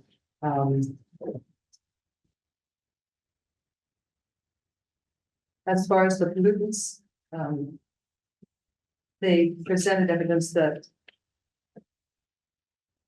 more could be done. But on the other hand, the Connecticut, design criteria say that if you remove the sediment, you will remove the pollutants. And that is how, you know, all the heavy metals and everything that are absorbed on the sediment. The question, will the plants in the detention basin be sufficient to remove the fertilizer? And that we could put a condition that they do not fertilize that site, therefore there would be no additional nutrients going in. But the salt is. But salt is. Main concern, I don't, like saying they can't salt it is problematic, because you don't want anybody hurting themselves unless people that might, you know, not be as well balanced on their feet, and We'd have to be more extremely, fragile. extremely firm on the salt. Yeah, so there's the salt and also. I looked and it was very nebulous about the best management test practices. Getting rid of. Well, that would be something we'd have to make a big condition. Correct, but they just said, oh, we use best management practices. It's very, very vague. But that's a very nebulous way to say it here. I could belabor it, but I do live close to here, and this spring. The ticks have been absolutely out of control, so they're going to be spraying for ticks, because the last thing they want is a resident to get Lyme disease and then sue McLean because they've got Lyme. Well, I don't, that's sort of like an act of God, I think those fix it. But Correct, anyway, but they're gonna be spraying for ticks and Well, that other would be- insects, and that can go into the water, it's probably gonna be absorbed by the water. will it be more than what the neighbors are doing? It's more than what's there now. Yeah, no, I agree, but that would have to be a condition. That's not, you know, we'd have to put some sort of condition on that. How binding are the conditions that we can find? I'm finding there any of this, yeah. So going back to the rain gardens, I think that was, I don't believe that they're greenwashing, it's a huge properly super I was effective. disappointed when they said that. I think the issue was that we can't make them keep them, and someone could be like, I don't like this, and rip it out. Well, that's the same thing with the meadow class, although I like the idea from the last month's after the application, we have the signs put in to say that you don't know. Because to be honest, the landscape crew that is hired usually for these types of things, do what, you know, what they usually do, don't necessarily, you know, that there have to be a lot more supervision, on that.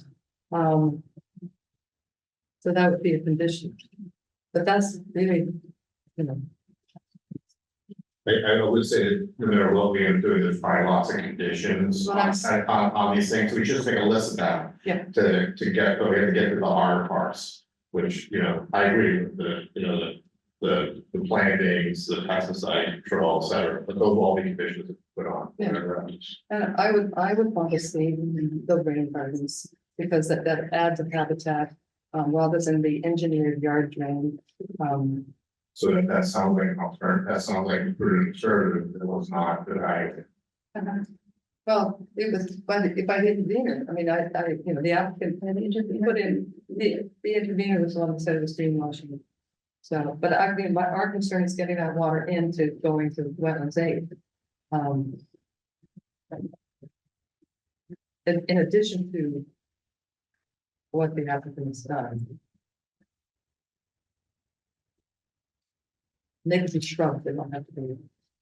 You know, the green gardens can be shrubs rather than flowers, if it's less maintenance. But I guess this still brings us back to the main It does, so, conditions are neither here nor there. We Yeah, haven't decided. it's very painful, basically. We'll go around.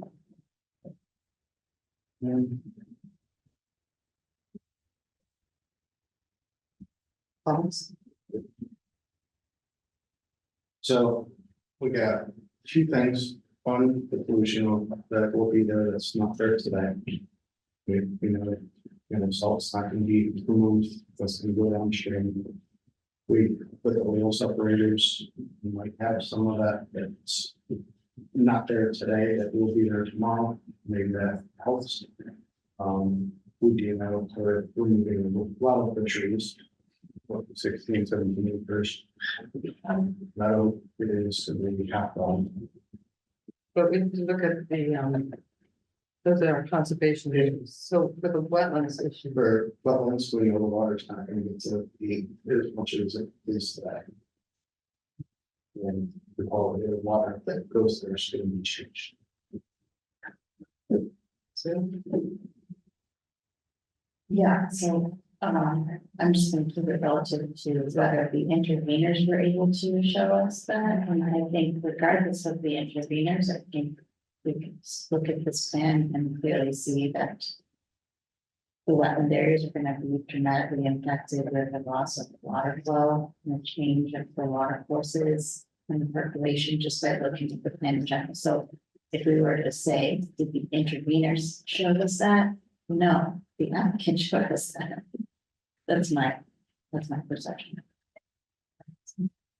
I agree completely with Sue that this, everything that the application showed us shows that there's gonna be changes to the quality of the water, and drastic changes to the flow. That will eventually affect the wetlands.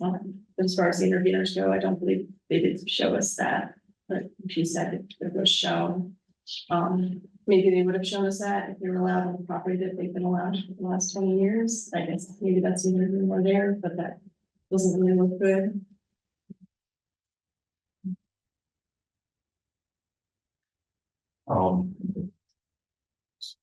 So I do not think the interveners have shown that there is a substantial risk of harm.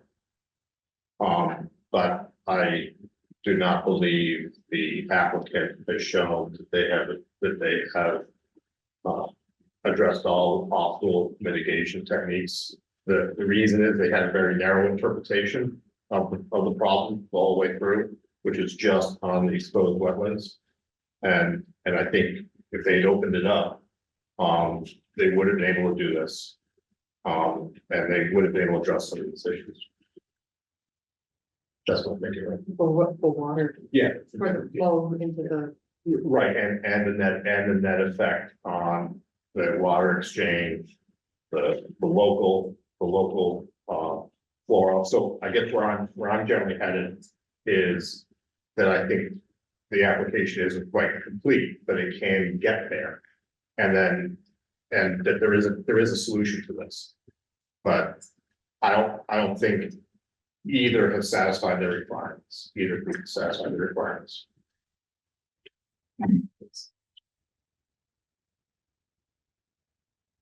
I'm not convinced that the interveners have met their burden of proof. That this is going to irreparably substantially harm any of the wetlands.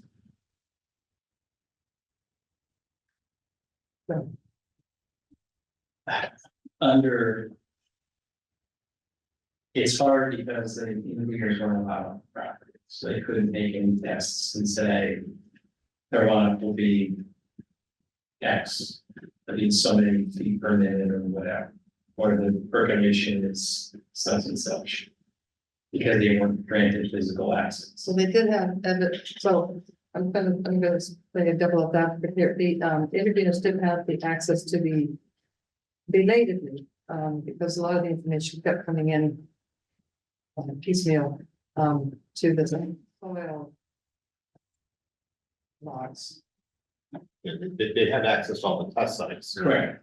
They had access to their 1 days. So they would, if they, and for the applicant also, I mean, they go based on the soil test that's the information, the double ring infiltration. The data came back, the intervener and the applicant had that information.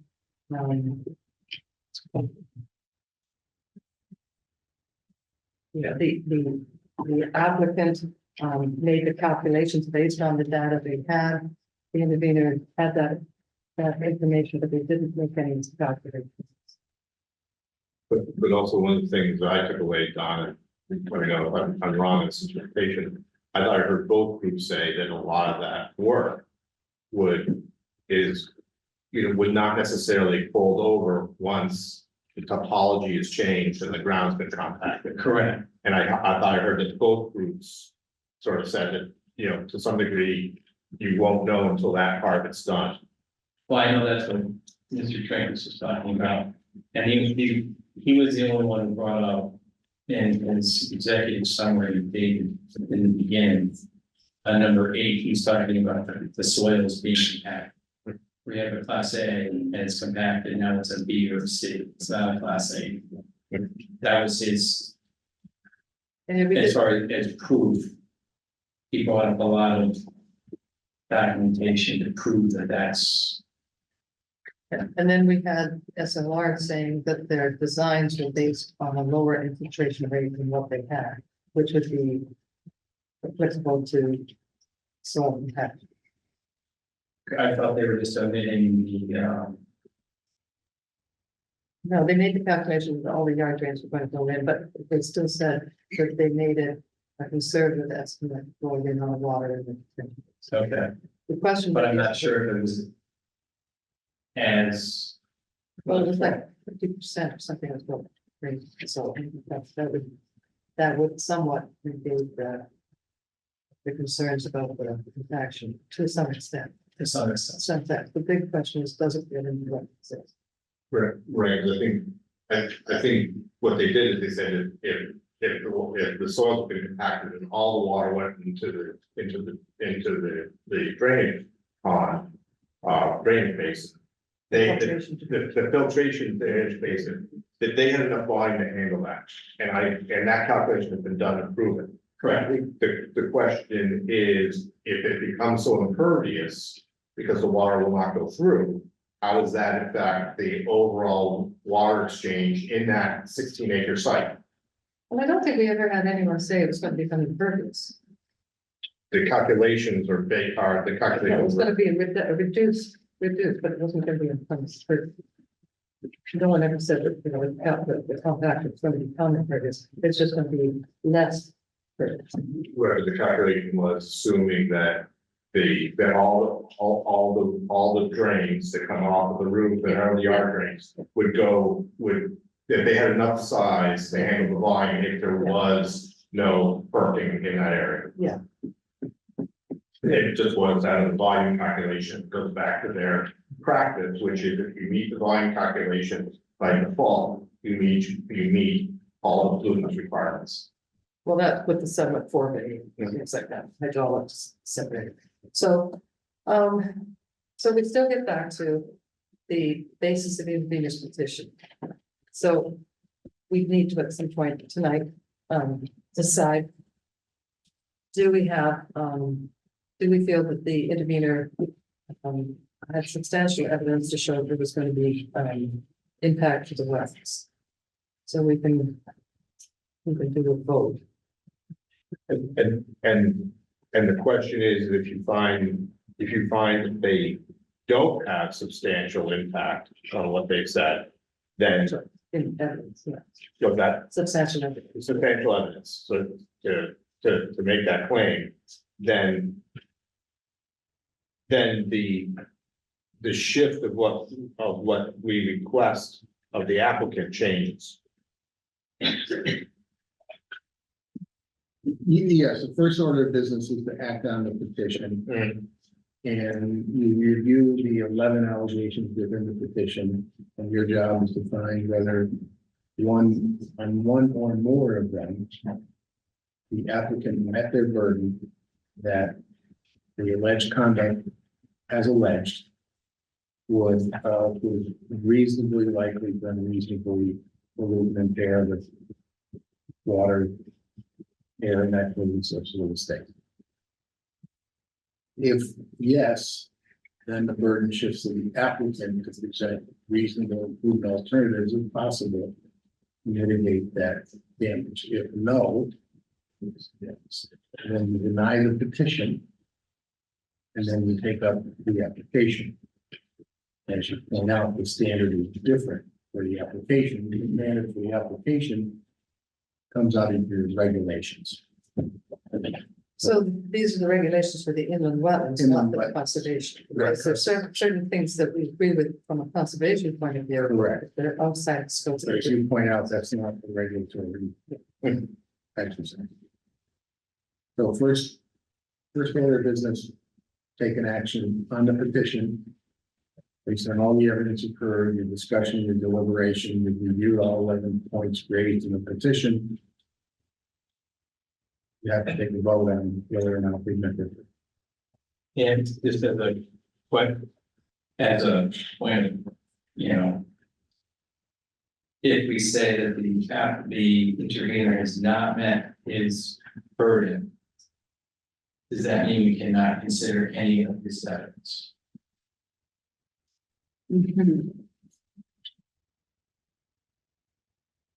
Well, it's a proceeding within a proceeding.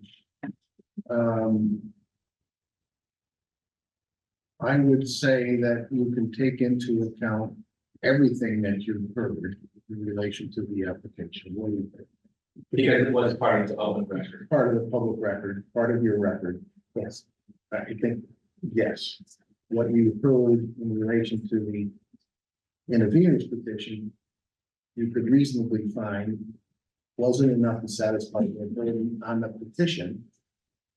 That doesn't mean you have to totally ignore what's in the record when you're deliberating on the application. That makes sense? Yeah. Yes, it does, thank you. But depending on what the, Let me just say one other thing. If there was no petition, and if the interveners came in and just presented the evidence on the application, you would consider that as part of your records. But that's one of the great things about having interveners, that more information does come forward than is possible within our usual process. So I always figured that when we have an intervener, the information brought forward for us to consider makes for a better project than if we didn't have an intervener. It will be important, though, to weigh the evidence against your regulations. Yes, yes, but it always makes us think. I mean, I think it makes it much better, so I appreciate the interveners' participation in this, because I think however we rule, it makes for a better project, or not. But it makes for a better process. That's what I want. All right, are we ready for a vote on the basis for the intervener petition? Or do we more questions? one more question, which is, does this vote change what? I just want to state that if we vote one way or the other way, We're trying to figure out how to do this procedure. okay. So one of the things we're talking about is, do we want written resolutions or written motions? Yes. Before we vote on it, Yeah. yes, We're not gonna give you those tonight. good.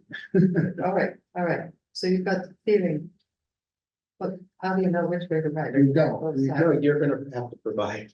Well, we're gonna. You can have So them we- write affirmative and. Tonight. Well, We can have them we've write- done, We can have them write motions both ways. what we've done in the past is we've written up the body of the motion. Mhm. And then we've left the blank for which way you want to go. And then we write there in at that point. You're right. Staff prefers more affirmative direction. On the body's consensus, again, we'll have to, there has to be a motion on the intervener petition. And then, So the criteria Without standards for the application. without taking a vote.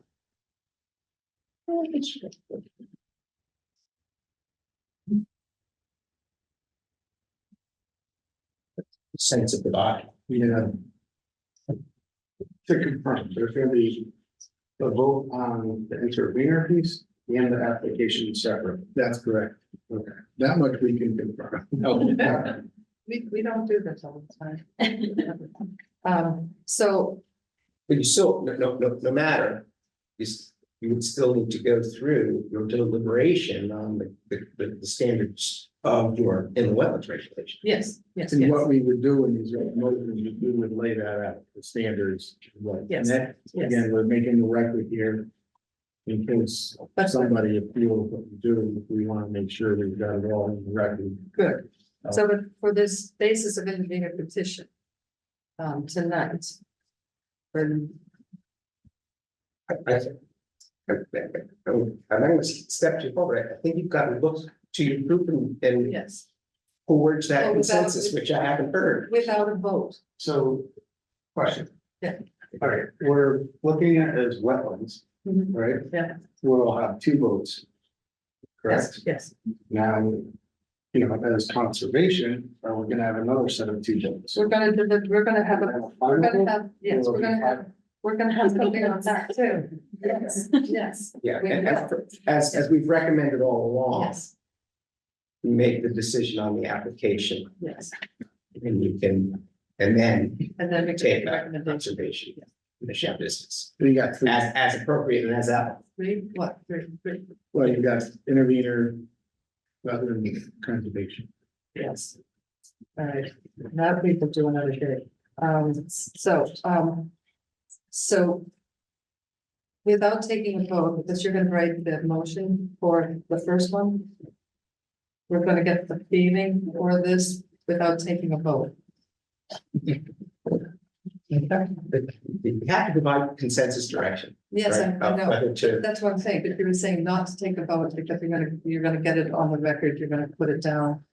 And you can just show. Yeah, I mean, you could straw poll. we were kind of do that. Straw polls, all right, we did when we went around, so Yeah. you were saying. Jason, you were saying that the intervener. Did you agree with the intervener? That they had provided substantial evidence. Of harm, unreasonable harm to the wetland, I believe it will be changed. Sure. unreasonable harm, unreasonable harm. Sure. Okay, Sue, you felt unreasonable harm. To the wetland, I do feel that there should have been reasonable harm, but I don't know if it was, if that burden of proof came forward from the interveners. and you felt the same, Yes. you felt, I feel that that they provide enough evidence that there could be. I think they raised concerns, especially. Yeah, I think. Especially within our jurisdiction. Yeah. Especially within our jurisdiction. I think that the changing of the hydrology. I agree with the interveners that there was enough to make concern about the dewatering of the wetland, which would be a unreasonable harm. Whether that the evidence was firm enough, I don't know. I didn't feel there was strong enough evidence to. So you don't believe there was substantial evidence to prove harm, and you felt. I thought that the intervener had enough evidence to prove substantial harm. All right, so does that help? At least from where I sit right now, I could go over this and then. Again, a non-binding vote. Yeah. There's a lot of data. There's Yeah. there's data, there's evidence in the Angus reports and other projects, not necessarily for this project. But it certainly, it influences our decision on the next phase of it, whether it's substantial evidence, I don't know, for this particular project, there's evidence in other projects. But I don't think it's enough for this project. Right, that is the test, substantial evidence. Objective evidence. Yeah, and unfortunately, because they could be, well, they had all the information that SLR had, so. But there were no calculations. I'd like to go through all these reports again. Before I take my final.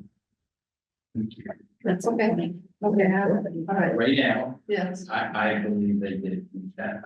Or Yeah. We'll make two motions. What, too much, thank you. All right, I'm. This is too strong, I think we'll write it up, we'll lay it out, and then you can deliver it over the actual motions. Affirmative and negative. okay. Now, on the, number two, the second phase, applicant reasonable improvement. Alternatives. For this project. Well, I think you should hold on that until you have actual vote on The first, the first one, all right, because there's no obligation. to do the second one, let's get the first one. Okay, so that's where we, next meeting, we will. Yes, you'll write up two motions and you'll vote. Yeah, the question is whether it would be appropriate now to deliberate on the inland wetland regulation standards as well. This evening. The underlying application. So the underlying. Yeah, the other one. Oh, okay, so we don't, have- okay, that's just, And I would suggest that because your 35 days is June I 11th, and you'll have I know. one more meeting. So Yes. you must, vote, Yes. you shall vote, so, unless you hold a special meeting. I just don't know how you do that until you go on the interview application. I guess so. Because We have a discussion about it, we can't. you can have all the discussion you feel appropriate with that. But going back to George's comment, it seems like the concept of, the process, of discussing these pieces all around. And then helps us refine our thinking, it will be further along on the next one, whereas we wait and then start it up again, it's gonna take a while. So even though we may validate that discussion because of the vote we take, it's still better to have that discussion now. Okay. so the discussion on the inland wetlands. We all agree that the wetland crossings have been handled appropriately. So that's the next, we get back to the same thing. Will there be unreasonable impact on wetlands 8 because of the diversion of water through the detention basins? And I think there's concern there. Does everyone share that concern? No, we don't. No.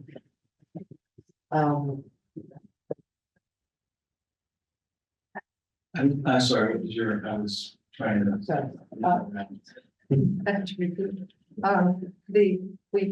We all feel that the wetland crossings, they don't have the concern of the wetland crossing. Correct, yes. The concern is more with, whether the applicant has shown that there will be sufficient flow to wetlands aid to prevent, is there sufficient evidence? Has it been shown? Is it just incomplete on that? We just don't know. I mean,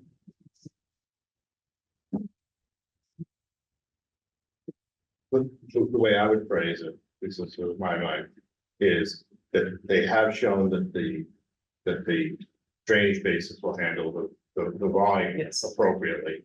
But it has not been shown, it has not been addressed, that if the soil is compacted and that the water exchange that would occur in that current 16-acre area, if you were to if that changes dramatically and you're taking up most of the water into these basins, that doesn't change the wetlands hydrology enough to cause a problem with the exchange into the stream.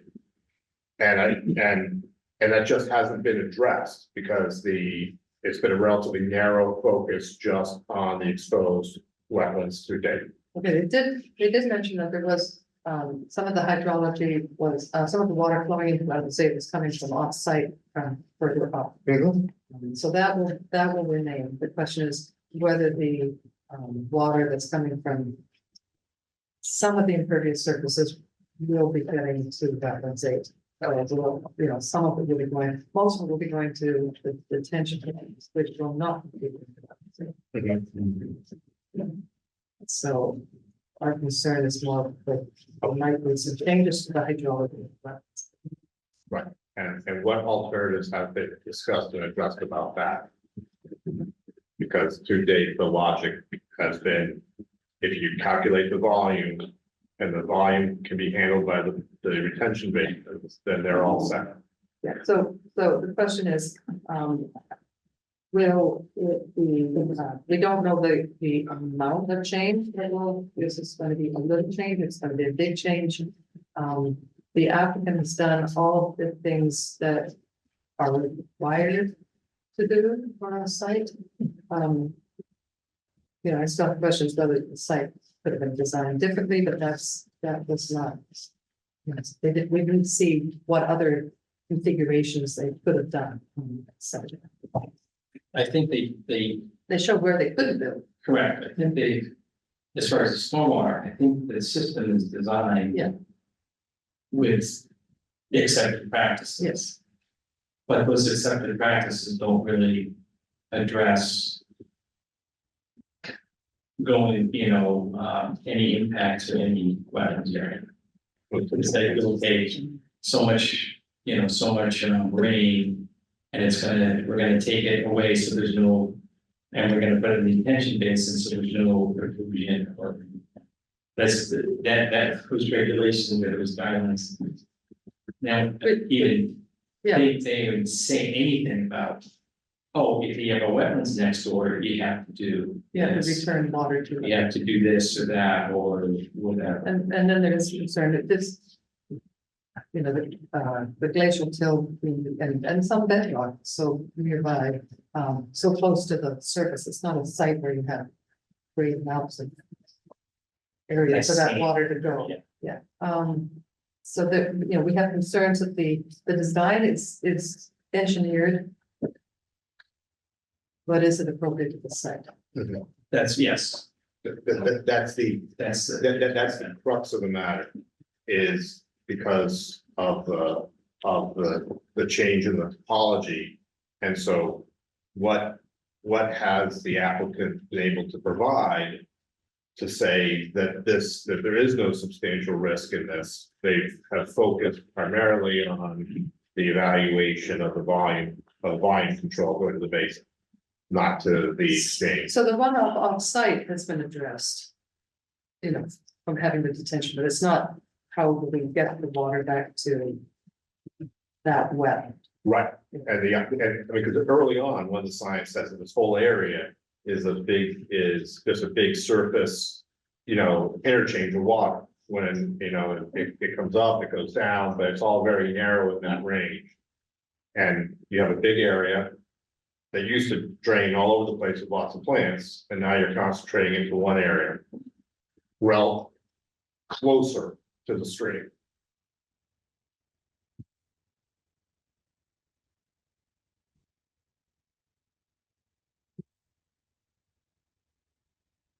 So what other deliberations do we need to do? So that seems to be the general consensus. Is this?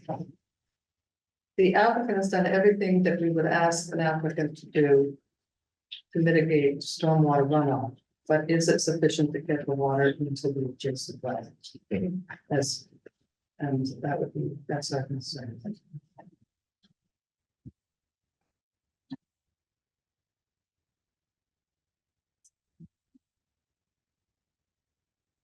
That goes. Looking at, when I asked about the delta of the runoff between the existing and proposed development. They said it was in the first 10 pages of the drainage report. So that's what I've been looking at, if I was sort of distracted a little bit. It's sort of there. But it's kind of. They talk about point A, point B. I was pointing to that exactly, and I guess they somewhere here they talked about where they are, but.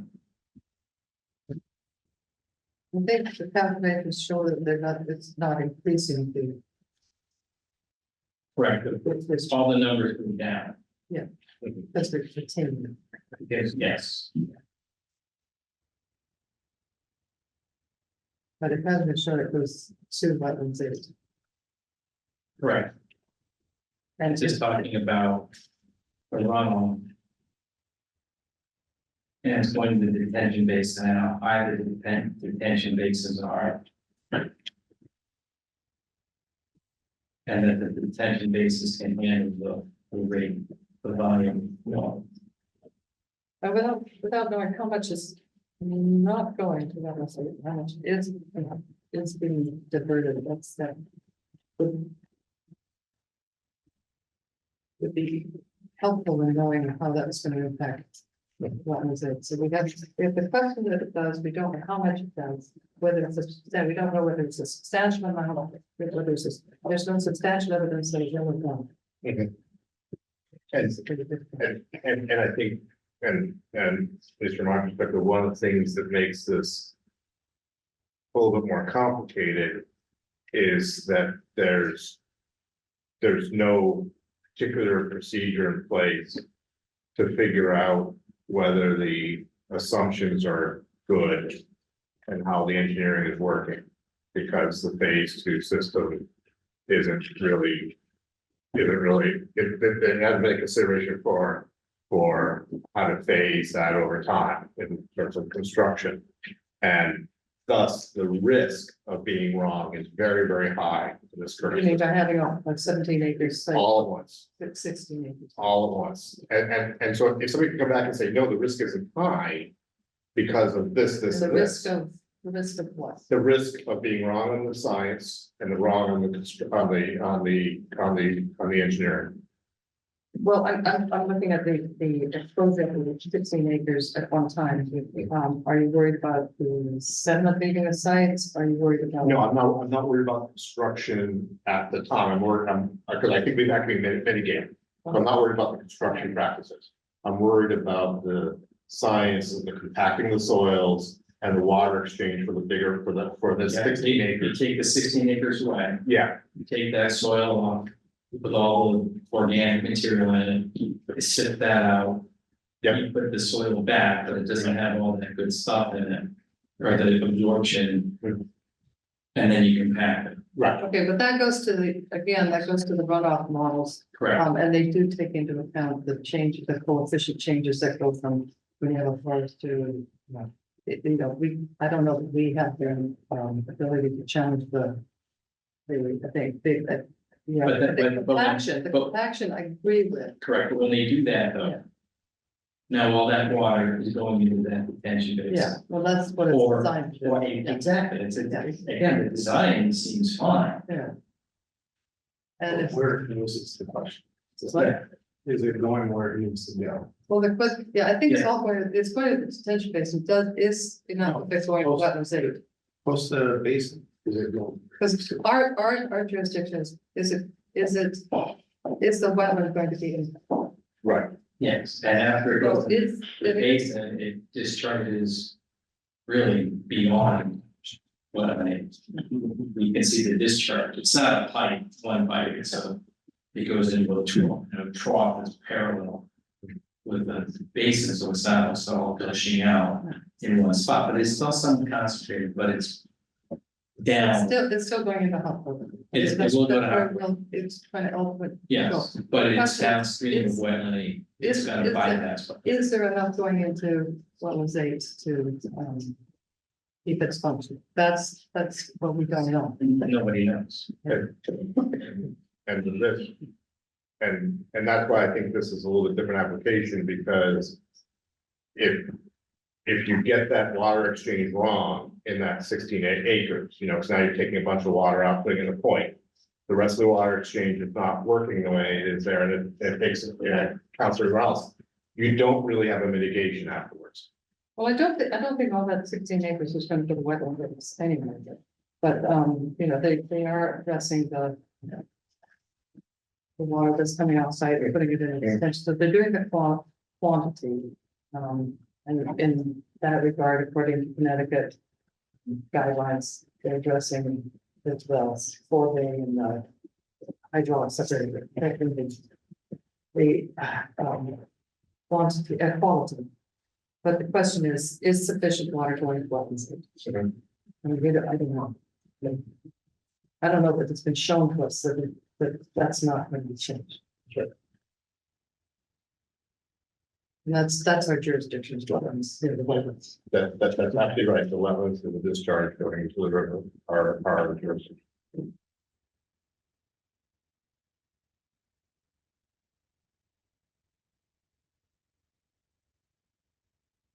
Where do we go from here?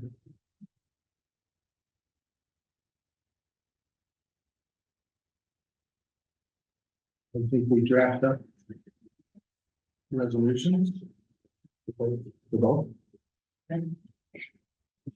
Yes and no.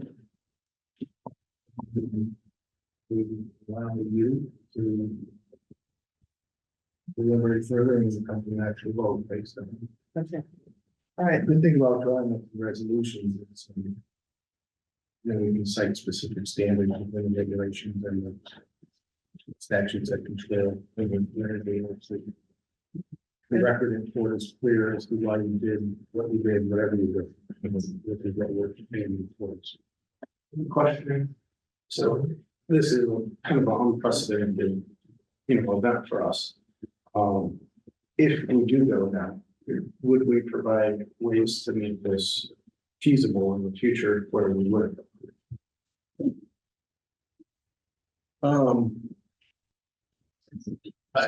You either approve or deny the application. You can approve it with condition, which would incorporate some of those alternatives that you've been talking about, if those are acceptable to the applicant, but they don't have to accept them. And the alternatives to be expressed within the conditions. Or you can, I suppose you can deny it and leave it to the applicant to listen and react to everything they heard and come back. so deny without prejudice or. Deny without prejudice. Is that the same thing as saying it's incomplete?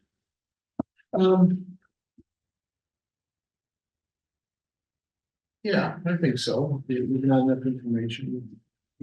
But you could, again, you could accept as presented, you could accept and impose conditions which could add some of these alternatives you've been addressing. You can deny, I think it's sort of always without prejudice, but you could deny and list the reasons why you deny it in this motion you're gonna go on. Leave it to the applicant, if you deny, you leave it to the applicant to react to that, if it's. So there's no burden on us, they say if we do deny, we have to do X, Y, and Z. No, it's not your burden. It's not our burden Present. to present that alternatives. Reasonable Okay. alternatives, but you can outline what you found to be lacking and reasonable. It should really be the same thing in terms of the direction for the applicant. I mean, to some extent, it's important to remember that common sense doesn't apply. And that's why we want to take a moment, draft up resolutions for and against, and really lay it out. We're hearing all that you've said, so I think we got some good guidance. We don't know how you're gonna vote, we're not gonna presume how you're gonna vote, but we do know what we're concerned with. And so it would also be, it involve all of us as commissioners to go back through the record and look at the details, especially concerning wetlands aid, the things that the interveners put forward and also the applicant. Yeah. put forward. Yeah, that's very important, because the applicant is entitled to have the vote be based on the actual record, and it's a big one, so it's not unreasonable if we would have to go back and look at it now that we've fleshed out the issues that are most collectively most important. Bearing in mind that we'll also be doing this for conservation. That'll be a different set of things. All right, How would the conservation, those are just recommendations, correct? there'd be recommendations to zoning. So, and those would have to be within the 35-day and then. Well, No, your action on the inland wetlands permit application take place by June 11th. Okay. You can vote if you vote in the affirmative, then you would take up the Conservation Commission discussion. If you vote to deny, you would not take up the Conservation Commission discussion. There's nothing to. No, it's nothing. All right. Well, I see that is the, there's no conservation business tonight, I think, done that. So we have one more item on our agenda, and that is the adjournment. Second. All in favor?